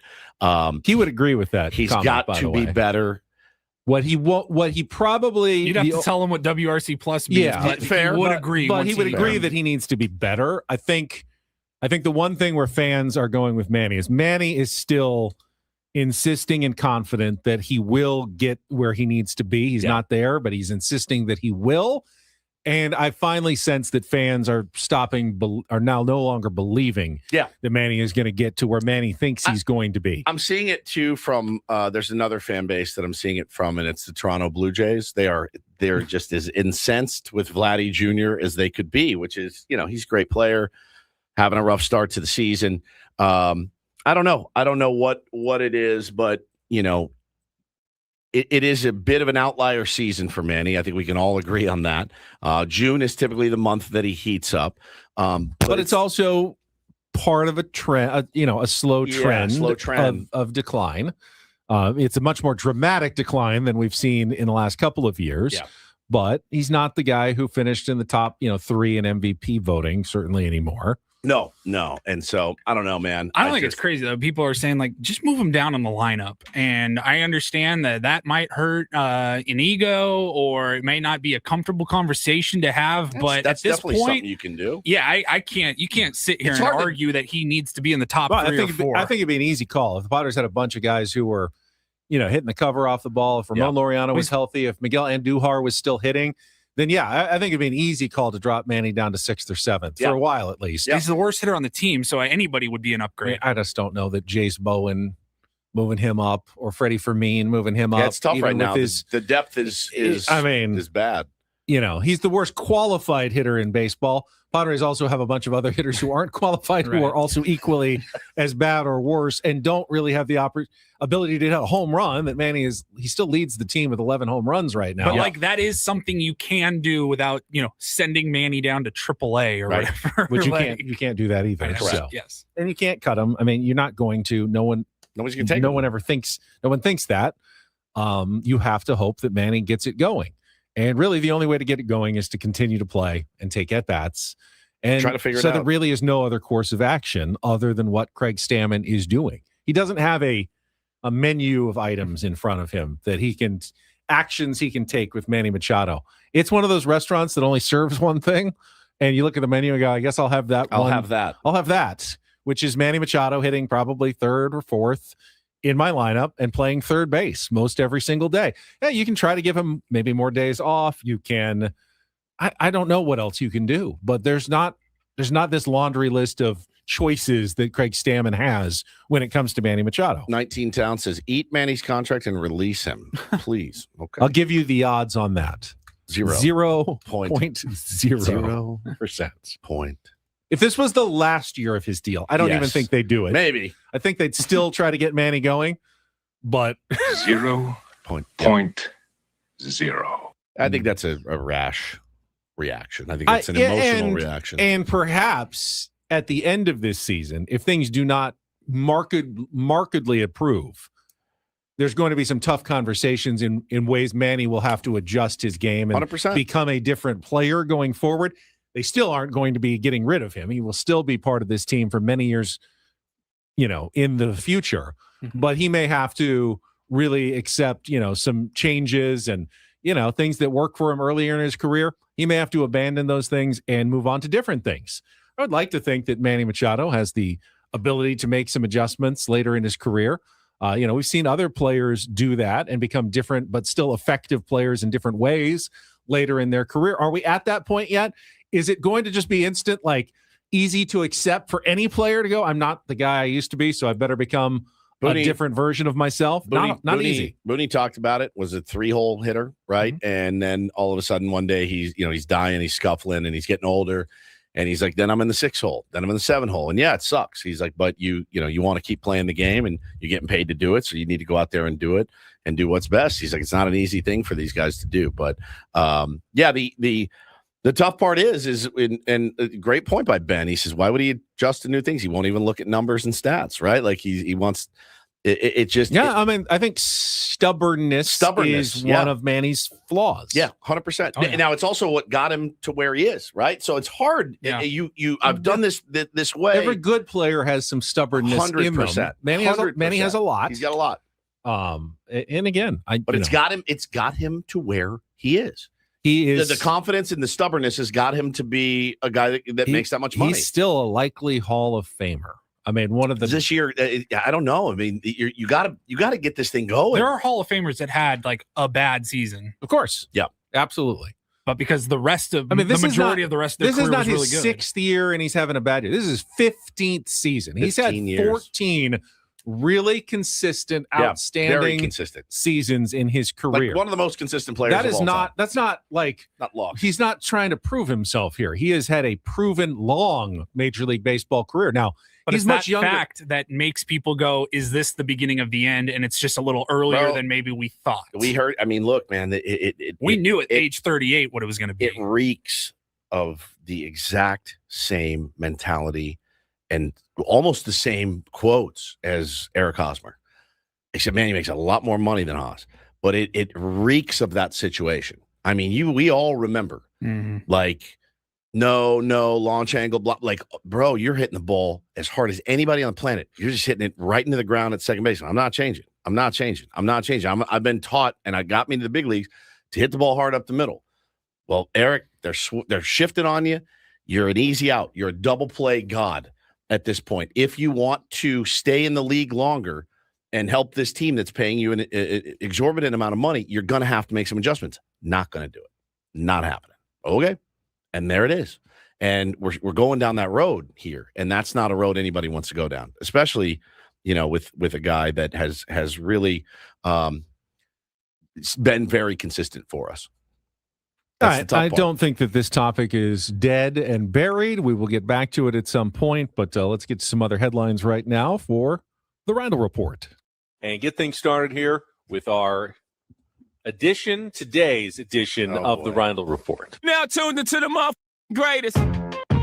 Welcome to the Reindl Report with Paul Reindl. Hi, Paul. All right. 2 stories from the world of sports that we haven't gotten to yet. We'll start off in Major League Baseball. And 1 story that you didn't know you needed. Are you laughing, biatch? It's the Reindl Report Hey, Paul, how you doing? Okay, how are you? on 97.3 The Fan. Are you ready to bless the mood? I need some help, please. That was good. Can I get a yeah? Oh, yeah. All right. All right. All right. All right. All right. Gentlemen, we will start off in the NHL. Stanley Cup Finals Game 4 last night saw the Hurricanes even the series up by winning 5-3. It is now a best-of-3 series on the ice as the series will shift back to Carolina. Raleigh, I think, is where they're playing. Is it Raleigh or Charlotte? I believe it is Raleigh. That's where North Carolina State is, right? They play in the same arena that the NC State basketball team plays in. So, yesterday it was 2-2 heading into the third period, and Carolina was able to score 2, one of them being an empty net late in the game, but they get the job done 5-3. So we will wait for Game 5 will be tomorrow night, I believe, or is it correct? Friday? Tomorrow night, another 5:30 start on ABC 10. It's been a phenomenal series. I got 5 p.m. on ABC. That's the pregame show. We actually puck drops around 5:30. Gotcha. And then more championship action tonight in the NBA. Game 4 between the Spurs and the Knicks, Madison Square Garden. Any thoughts on will the Knicks go up 3-1 or will the Spurs even things up? 4 straight road team victories in the NBA. I think it changes, right? I like the Knicks tonight. Knicks fall behind, but fall behind by 12. Yeah, come back, rally back. I'll turn it on. Fall behind again by 10. And then rally back, and then I think they win a close one. I do feel like win or lose, Knicks fans should not be assaulting Spurs fans outside Madison Square Garden. Dude. Texted my buddy after I woke up yesterday. You guys morning, brand new? Saw some of the videos and I just went, bro, are you good? Like, what was that like getting out of there? And he was like, bro, it was a jungle getting out of there. It was awful. He's like, I had to walk like 20 blocks to get to my ferry to take me to wherever I was. I was like, whew. Some of those videos were gnarly. That was terrible, dude. Terrible. You got to be better than that. Yeah, it's gonna be. I'll say they split the next 2, each winning at home. And then it comes down to Game 6 at Madison Square Garden, and that could go either way. If the Spurs win it, they win it at home in 7, or the Knicks take it in 6. That's where I think this is heading. All right, 5:30 tonight on ABC.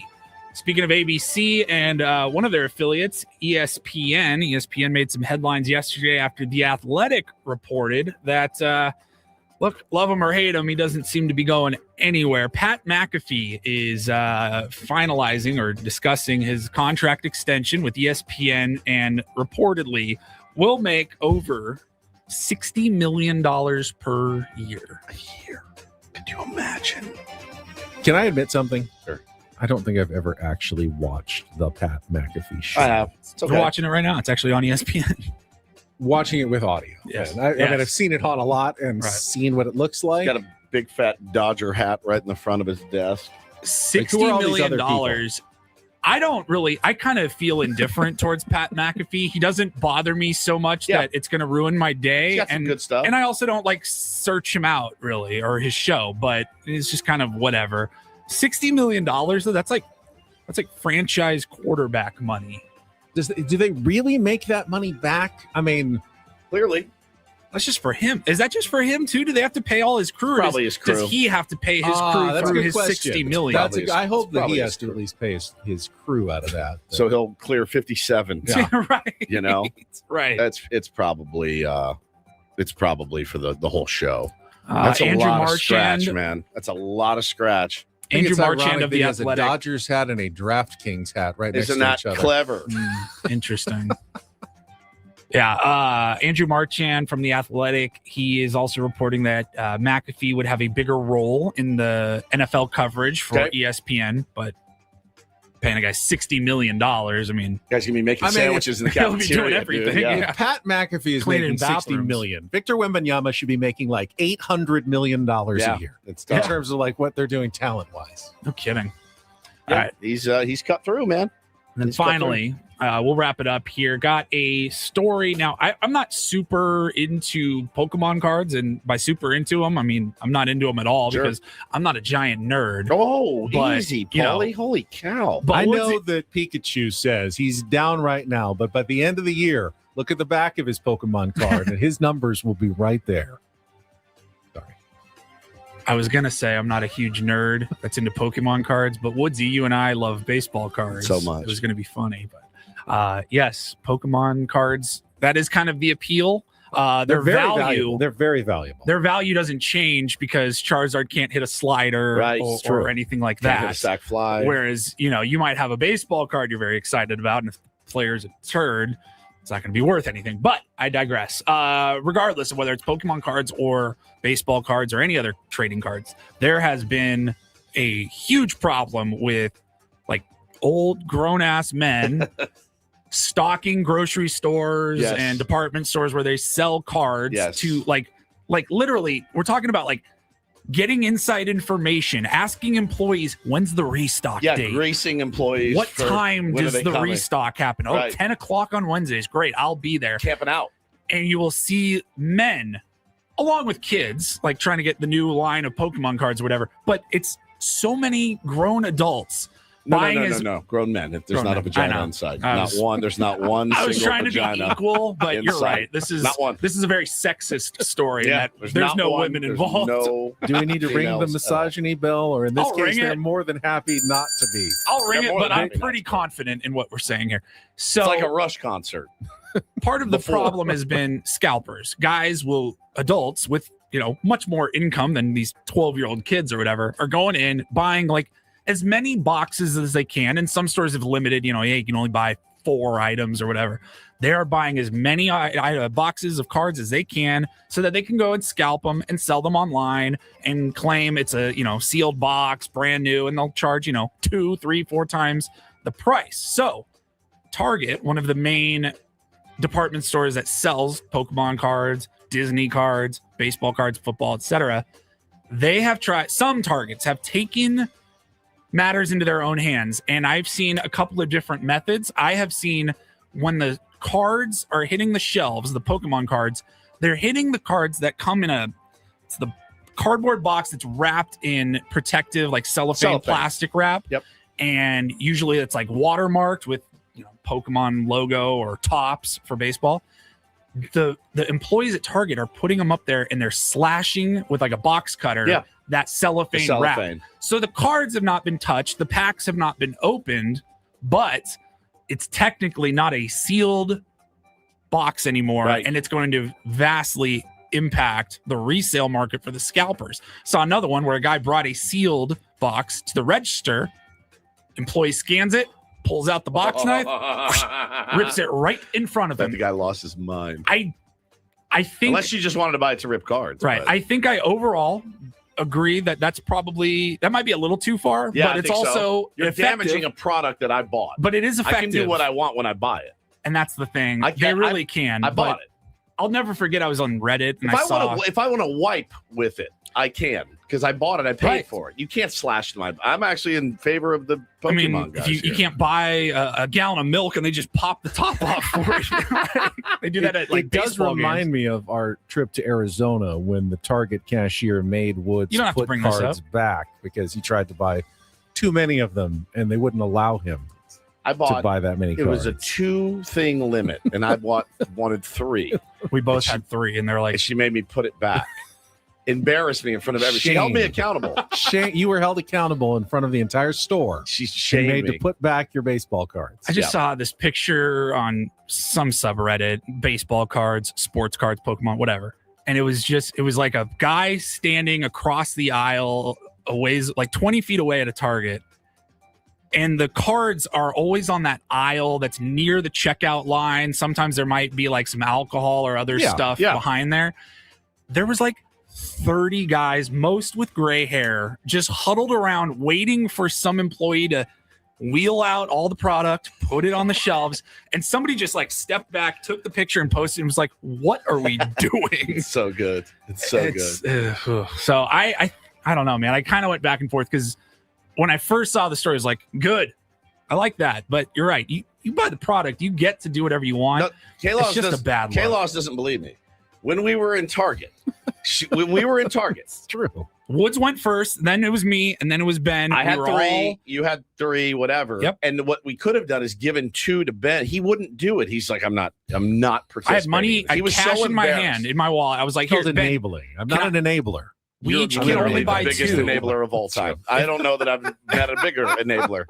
That being said, Well, be proud of me for at least once taking a stand. why do you have to take a stand against me? What the hell did we do? What did we do? Just buy back my cards. We didn't make you pay for it. We're gonna give you Adam, are money. there any extra appearances we can do for you? He Just was let me know. so embarrassed. Yes, it was at 2 Target. 2 limit. He Woods was had so- 3, I had 3, Ben had 0. So yes, logic would say, Ben, take You 2 buy of these these. 2. Here's $20. He and was he so wouldn't do it. embarrassed. He like walked away from us. He's like, I can't be a part Just of feels this. so illegal the way you guys do it.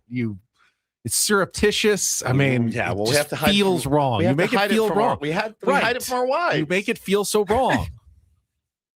I mean, I don't want to participate in something like that. Listen. It feels like a drug deal now. It really does. Feels like one to me too. Yeah. The rush of pulling a cool card also feels like drugs. Do you know how many times I've just sat in my car and opened packs? Hundreds. I feel like I'm at a bathhouse. I feel like I'm at a bathhouse. And It's your Big Mac and your baseball cards in the front seat of your car, and then hide all the trash at the end when it's done. My wife, what did you do today? Nothing, just chilled. Went to the gym. You know how I do. Made a salad. So good. Yeah, I feel like I'm in front of a bathhouse with $40 in my hand. It's like the most embarrassing thing. Sorry. Paulie, thank you very much. We will take a You're time welcome. out. When we come back, we'll finally get to our MLB Reacharound. As we said, a lot of interesting games last night in Major League Baseball. That is coming up next. Ben Woods, broadcasting live from the Bill House Studios. We know how on San Diego's #1 sports station, 97.3 The Fan. Oh, we'll get to the reach around in a moment. First, I wanted to tell you, if you're a business owner, you're going to want to listen up. If you've got more than 25 employees, wanted to let you know about Super Sure Insurance, the super agency built for you, licensed in every state for your business insurance and employee benefits. You know, it sounds mundane, right, when you're talking about insurance and benefits and things like that. But, man, if you own a business, again, with 25 or more employees, this is something that you need to listen to and take heed, right? They've got supersure.com. You can access their tools, fine print facts. Again, translate your current policy into plain English. You can see what's covered and what's not. Plus, they've got the business value calculator. So business is booming. You can see and estimate what your business is worth, and then you know what needs covering. So check it out. Go to supersure.com. They are one super agency, one powerful platform, all of your policies in one place to keep it simple for the business owner. Go to supersure.com. Should let you know, too, you don't have to be the owner. You could be the CFO, the HR manager as well. But again, one powerful platform, all your policies in one place, supersure.com, supersure.com, paid for by Supersure Insurance Agency, LLC, a licensed insurance agency.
Hey, player, this is all yours.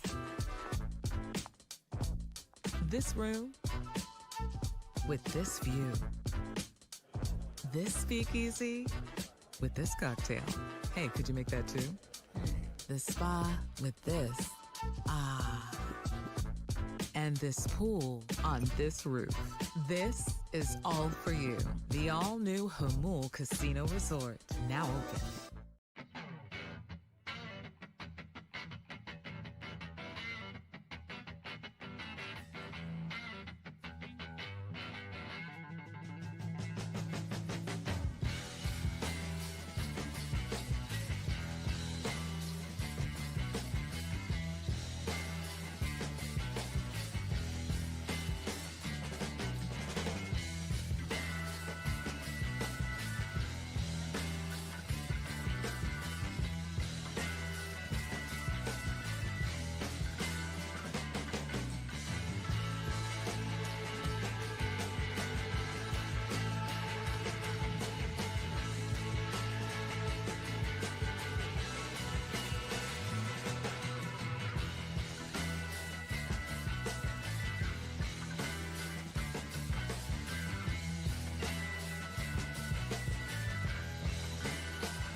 Hey, a quick birthday shout out, Benjamin, to Ellie.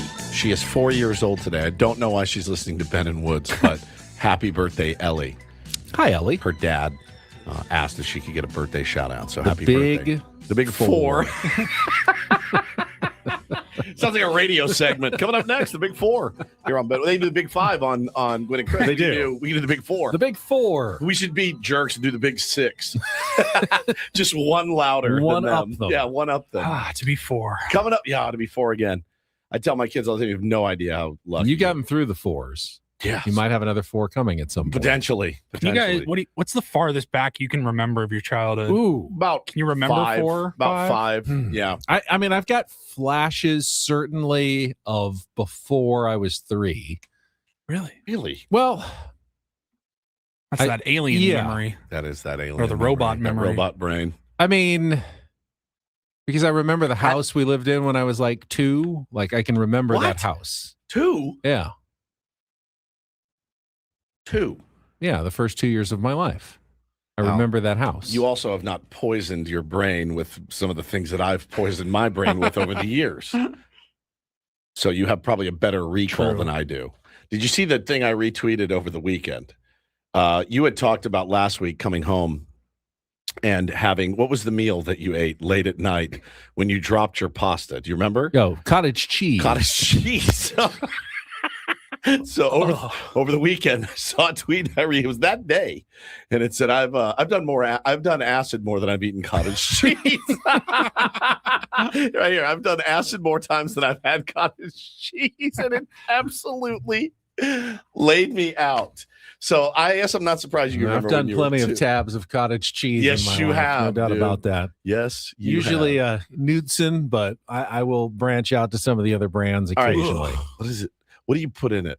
Fruit? I put in some preserves, like jelly. You are 150 years old. Like sometimes Preserves. applesauce can also be a good mix-in. Cottage cheese. Daddy! We're out of strawberry preserves for my cottage cheese. You are 100 years old. Oh, there's old man Higgins again. Just eating cottage cheese and preserve at 11 o'clock at night. A grown man, dude. Just soft, rank cottage cheese. Disgusting. My wife was on a kick for about I like to 2 think months. of it as fresh. My wife was on a kick. Fresh dairy item. Knudsens. She would. I couldn't even open the fridge. I was like, and I go, if you're gonna eat it, you gotta wait till I get out of here. I gotta leave the house. I cannot watch my beautiful wife eating cottage cheese. I'm a small curd guy. The large curd cottage cheese I hate that word. Curd. Curdle. So you like Nectar. Love Nectar. But you don't like curd or guava. You are unbelievable. Preserves, darling. Preserves. Here's so what good. we've got coming up. Looking ahead the rest of the week. Tomorrow is an Epic Wings, Epic Padres Roundtable Thursday. Awesome. We will be joined, special guest panelist, AJ Cassavell from MLB.com. Love AJ. Going to be with us in studio. And then Friday, our Management Report Friday, brought to you by SDCCU. It's not Big Bank Banking. It is better. Paulie can confirm.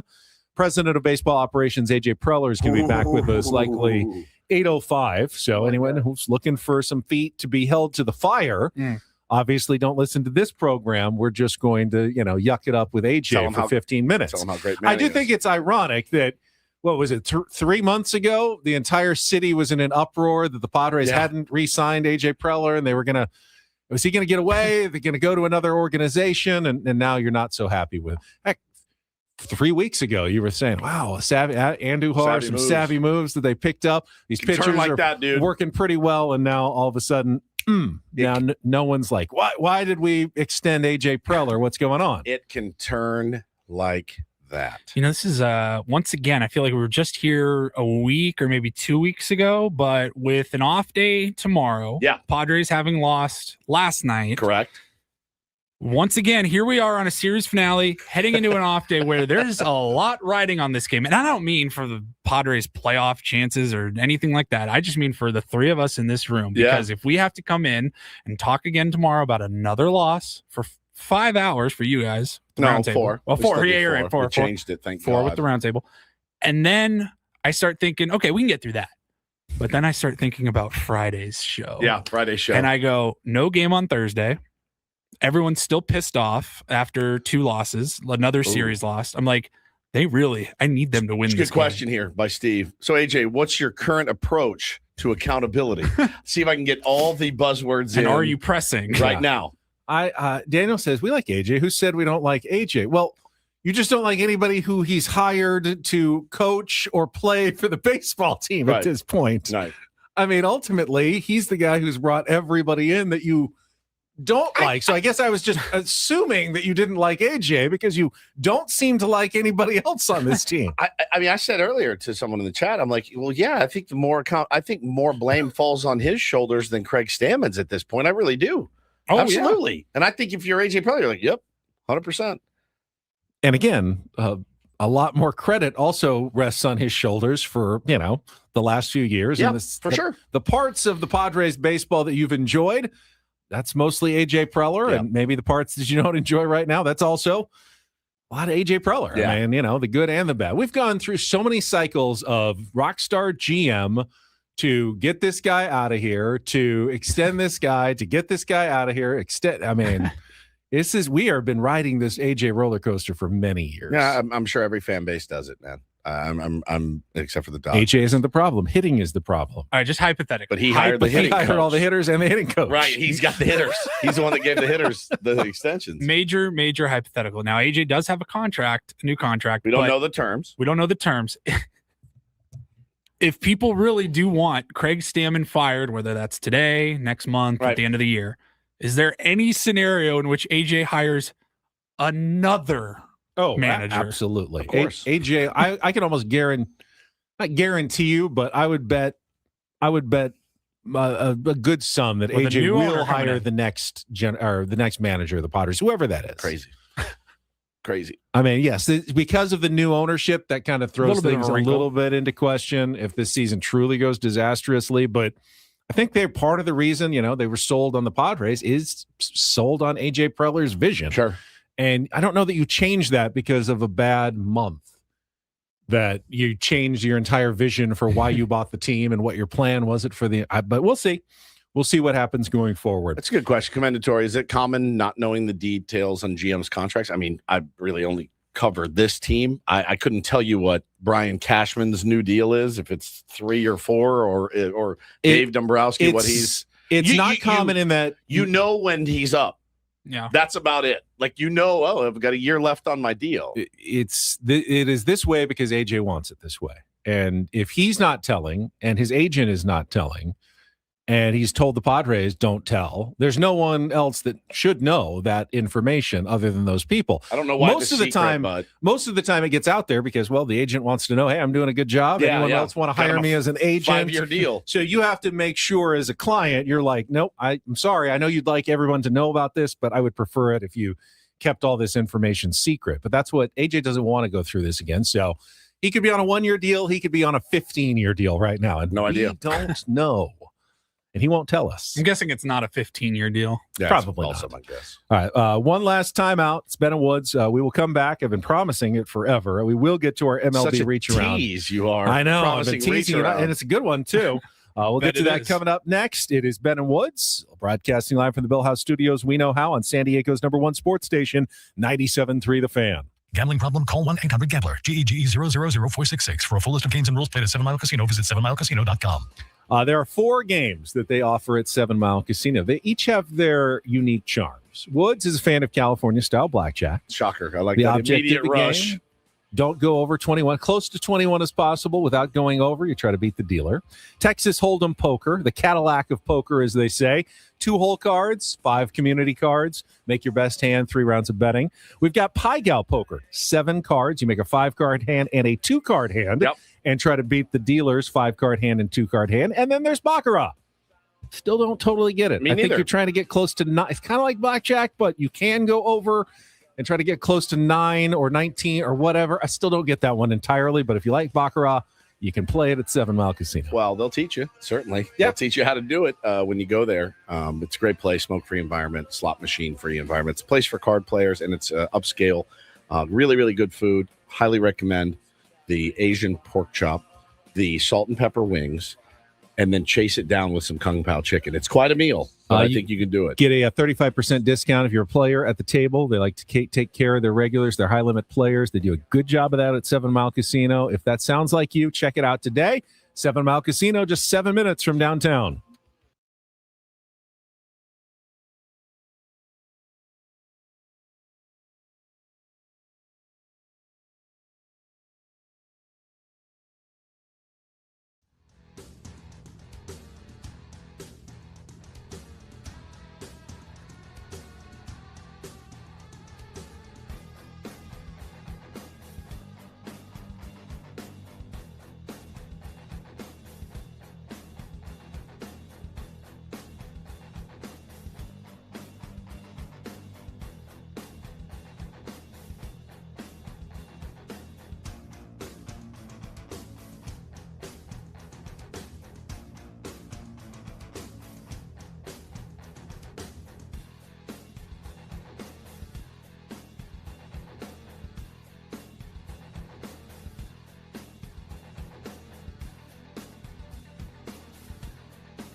He just here. I'll show you a little. Just a little. Please don't. Just a little bit. What hurts on you? Nothing at all. A little bit. Not that now. So let's say whatever you're about to touch is the only thing. Let's say It's gonna hurt. Right? All right, yeah. Okay. Pretend your knee hurts. Pretend your knee. It's going to in a second. Right here. Oh, that is not pleasant. Hey, player, this is all yours. This room with this view. This speakeasy with this cocktail. Hey, could you make that too? The spa with this. Ah. And this pool on this roof. This is all for you. The all-new Hamul Casino Resort, now open.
Has the levee broken yet? When the levee breaks, you got no place to stay. The only levee I know is the one you drove to the Chevy to. Oh, God, that's right. It was dry, though. It was dry. It was dry. It was so dry. This doesn't really matter. That's fair. All right, final segment of Ben and Woods, and we got a few minutes left. I've been teasing it all day. Let's get to it. It is time for our MLB Reacharound. Use your words. Fix your camera. What's wrong with it? Just at Look the at the bottom of the screen. screen. Like we barely see the top of your head. All right.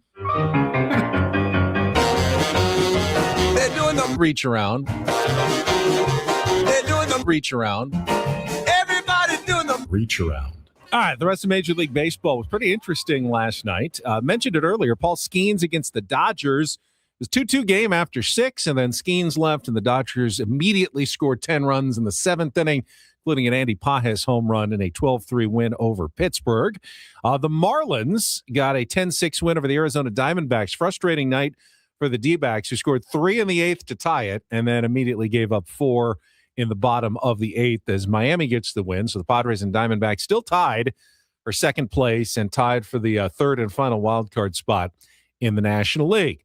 The Colorado Rockies scored 7 early runs off former Padre Colin Ray in a 7-3 win over the struggling Chicago Cubs. And the Nationals got a Luis Garcia Jr. home run early to double up the Giants 6-3. That's your NL West. The rest of baseball looks like this. The St. Louis Cardinals, one team that's taken some advantage of all the other team struggles in the National League. They win again, shutting out the Mets 7-0. Dustin May and 2 relievers combining on a 5-hitter. The White Sox, this was a fun one. Against the Atlanta Braves, we mentioned on the show yesterday, Braden Montgomery was going to make his major league debut. What's better than this, man? Top prospect for the White Sox. He is called up, comes to bat, down 5-4 in the bottom of the 10th inning with a man on, and hits a 2-run home run down the line in his major league debut. Just the 5th player in 125 years to get a walk-off home run in his major league debut. Dude. Doesn't get any better It than does that. not get any better than that. It's almost too good. Like in your Don't first go game, down. you go 1 for 4 with an infield single. You are elated in our MLB opener. To be a hero in his major league debut. Tying run at third, 2 outs. The 0-1. Montgomery hits a fly ball pretty well. Deep left. And it is gone! He's won it! No chance! An opposite way. 2-run homer. Reindl Montgomery coming around third. He's going to be mobbed by his teammates. Incredible. Saw a hug with his dad after the game. Just so cool. Such a unbelievable story. And the White Sox continue to be one of the best stories. Braves, meanwhile, lost Ronald Acuna Jr. with some hamstring tightness earlier in the game. Yep. He came back, played well, but just can't quite kick the injury bug. But the Braves are just fine. The Blue Jays also got a walk-off. Dylan Cease returned with 11 strikeouts. Was a no decision, though. And it was former Padres catcher, minor league catcher, Brandon Valenzuela, who got the walk-off single for the Blue Jays in the bottom of the 10th inning to beat the Phillies 3-2. It's wild, man, how he has thrived in Toronto. So much, in fact, that their fan base is like, yeah, when Alejandro Kirk comes back, we're good. We're just going to roll with Brandon Valenzuela. I will say that the player that the Padres got for Brandon Valenzuela in that trade is currently hitting what on the big league level? I just he was your 5-hole hitter last night. 500. He's got a 500 average and an 1167 OPS. So, I mean, look, I'm talking, of course, about Will Wagner. One of those trades that works for everybody, apparently. In his one game and tongue-in-cheek. 2 at-bats with a walk. Very nice season debut for Will Wagner yesterday. Let's see. The Royals beat the Rangers 5-3. Jack Caglione hit home runs in the 5th and 6th innings for the Royals in the win.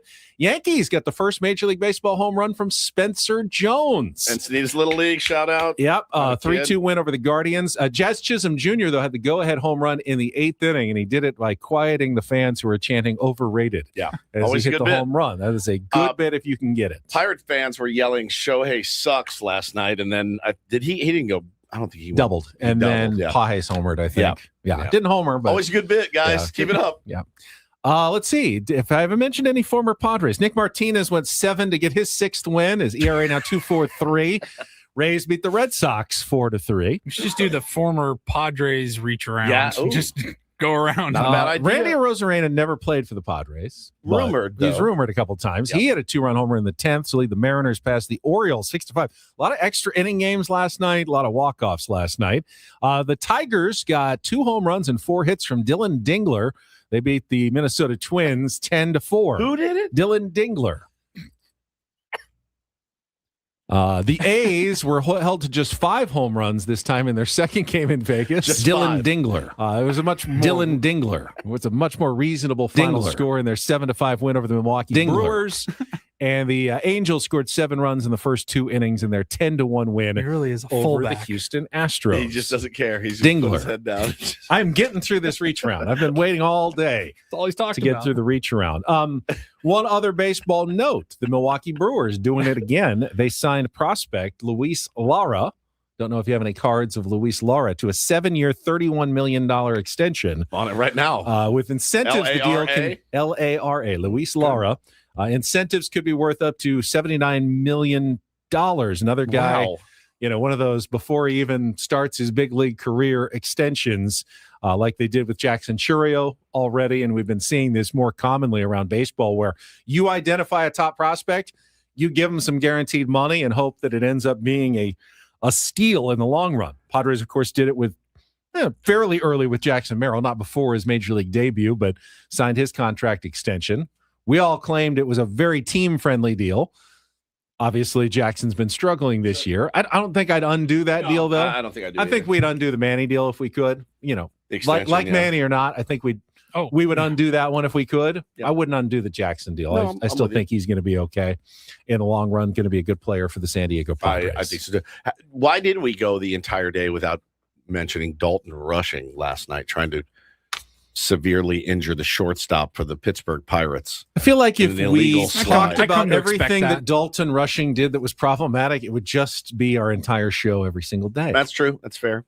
You would prefer to talk about Dylan Dingler every chance you get. Well, he had 4 hits and 2 home runs. Pretty good. He's got 16 bombs. Not going to put him in the Reacharound. He's got 16 bombs. Anytime that you can combine Dingler into the Reacharound, got to do it. You got to do it every time. All right, this hour on The Fan brought to you by David P. Shapiro, criminal defense attorneys helping good people regain control of their future when charged with a crime since 2010. Visit davidpshapirolaw.com. Braden and Frank live from the loft at Petco Park, heading into some pregame. Sammy Levitt at 12:10. That's it for us, though. We'll talk to you tomorrow for 3 hours in a roundtable. For Pauly, for Woods, I'm Ben. Have a great rest of your Wednesday, everybody. So long.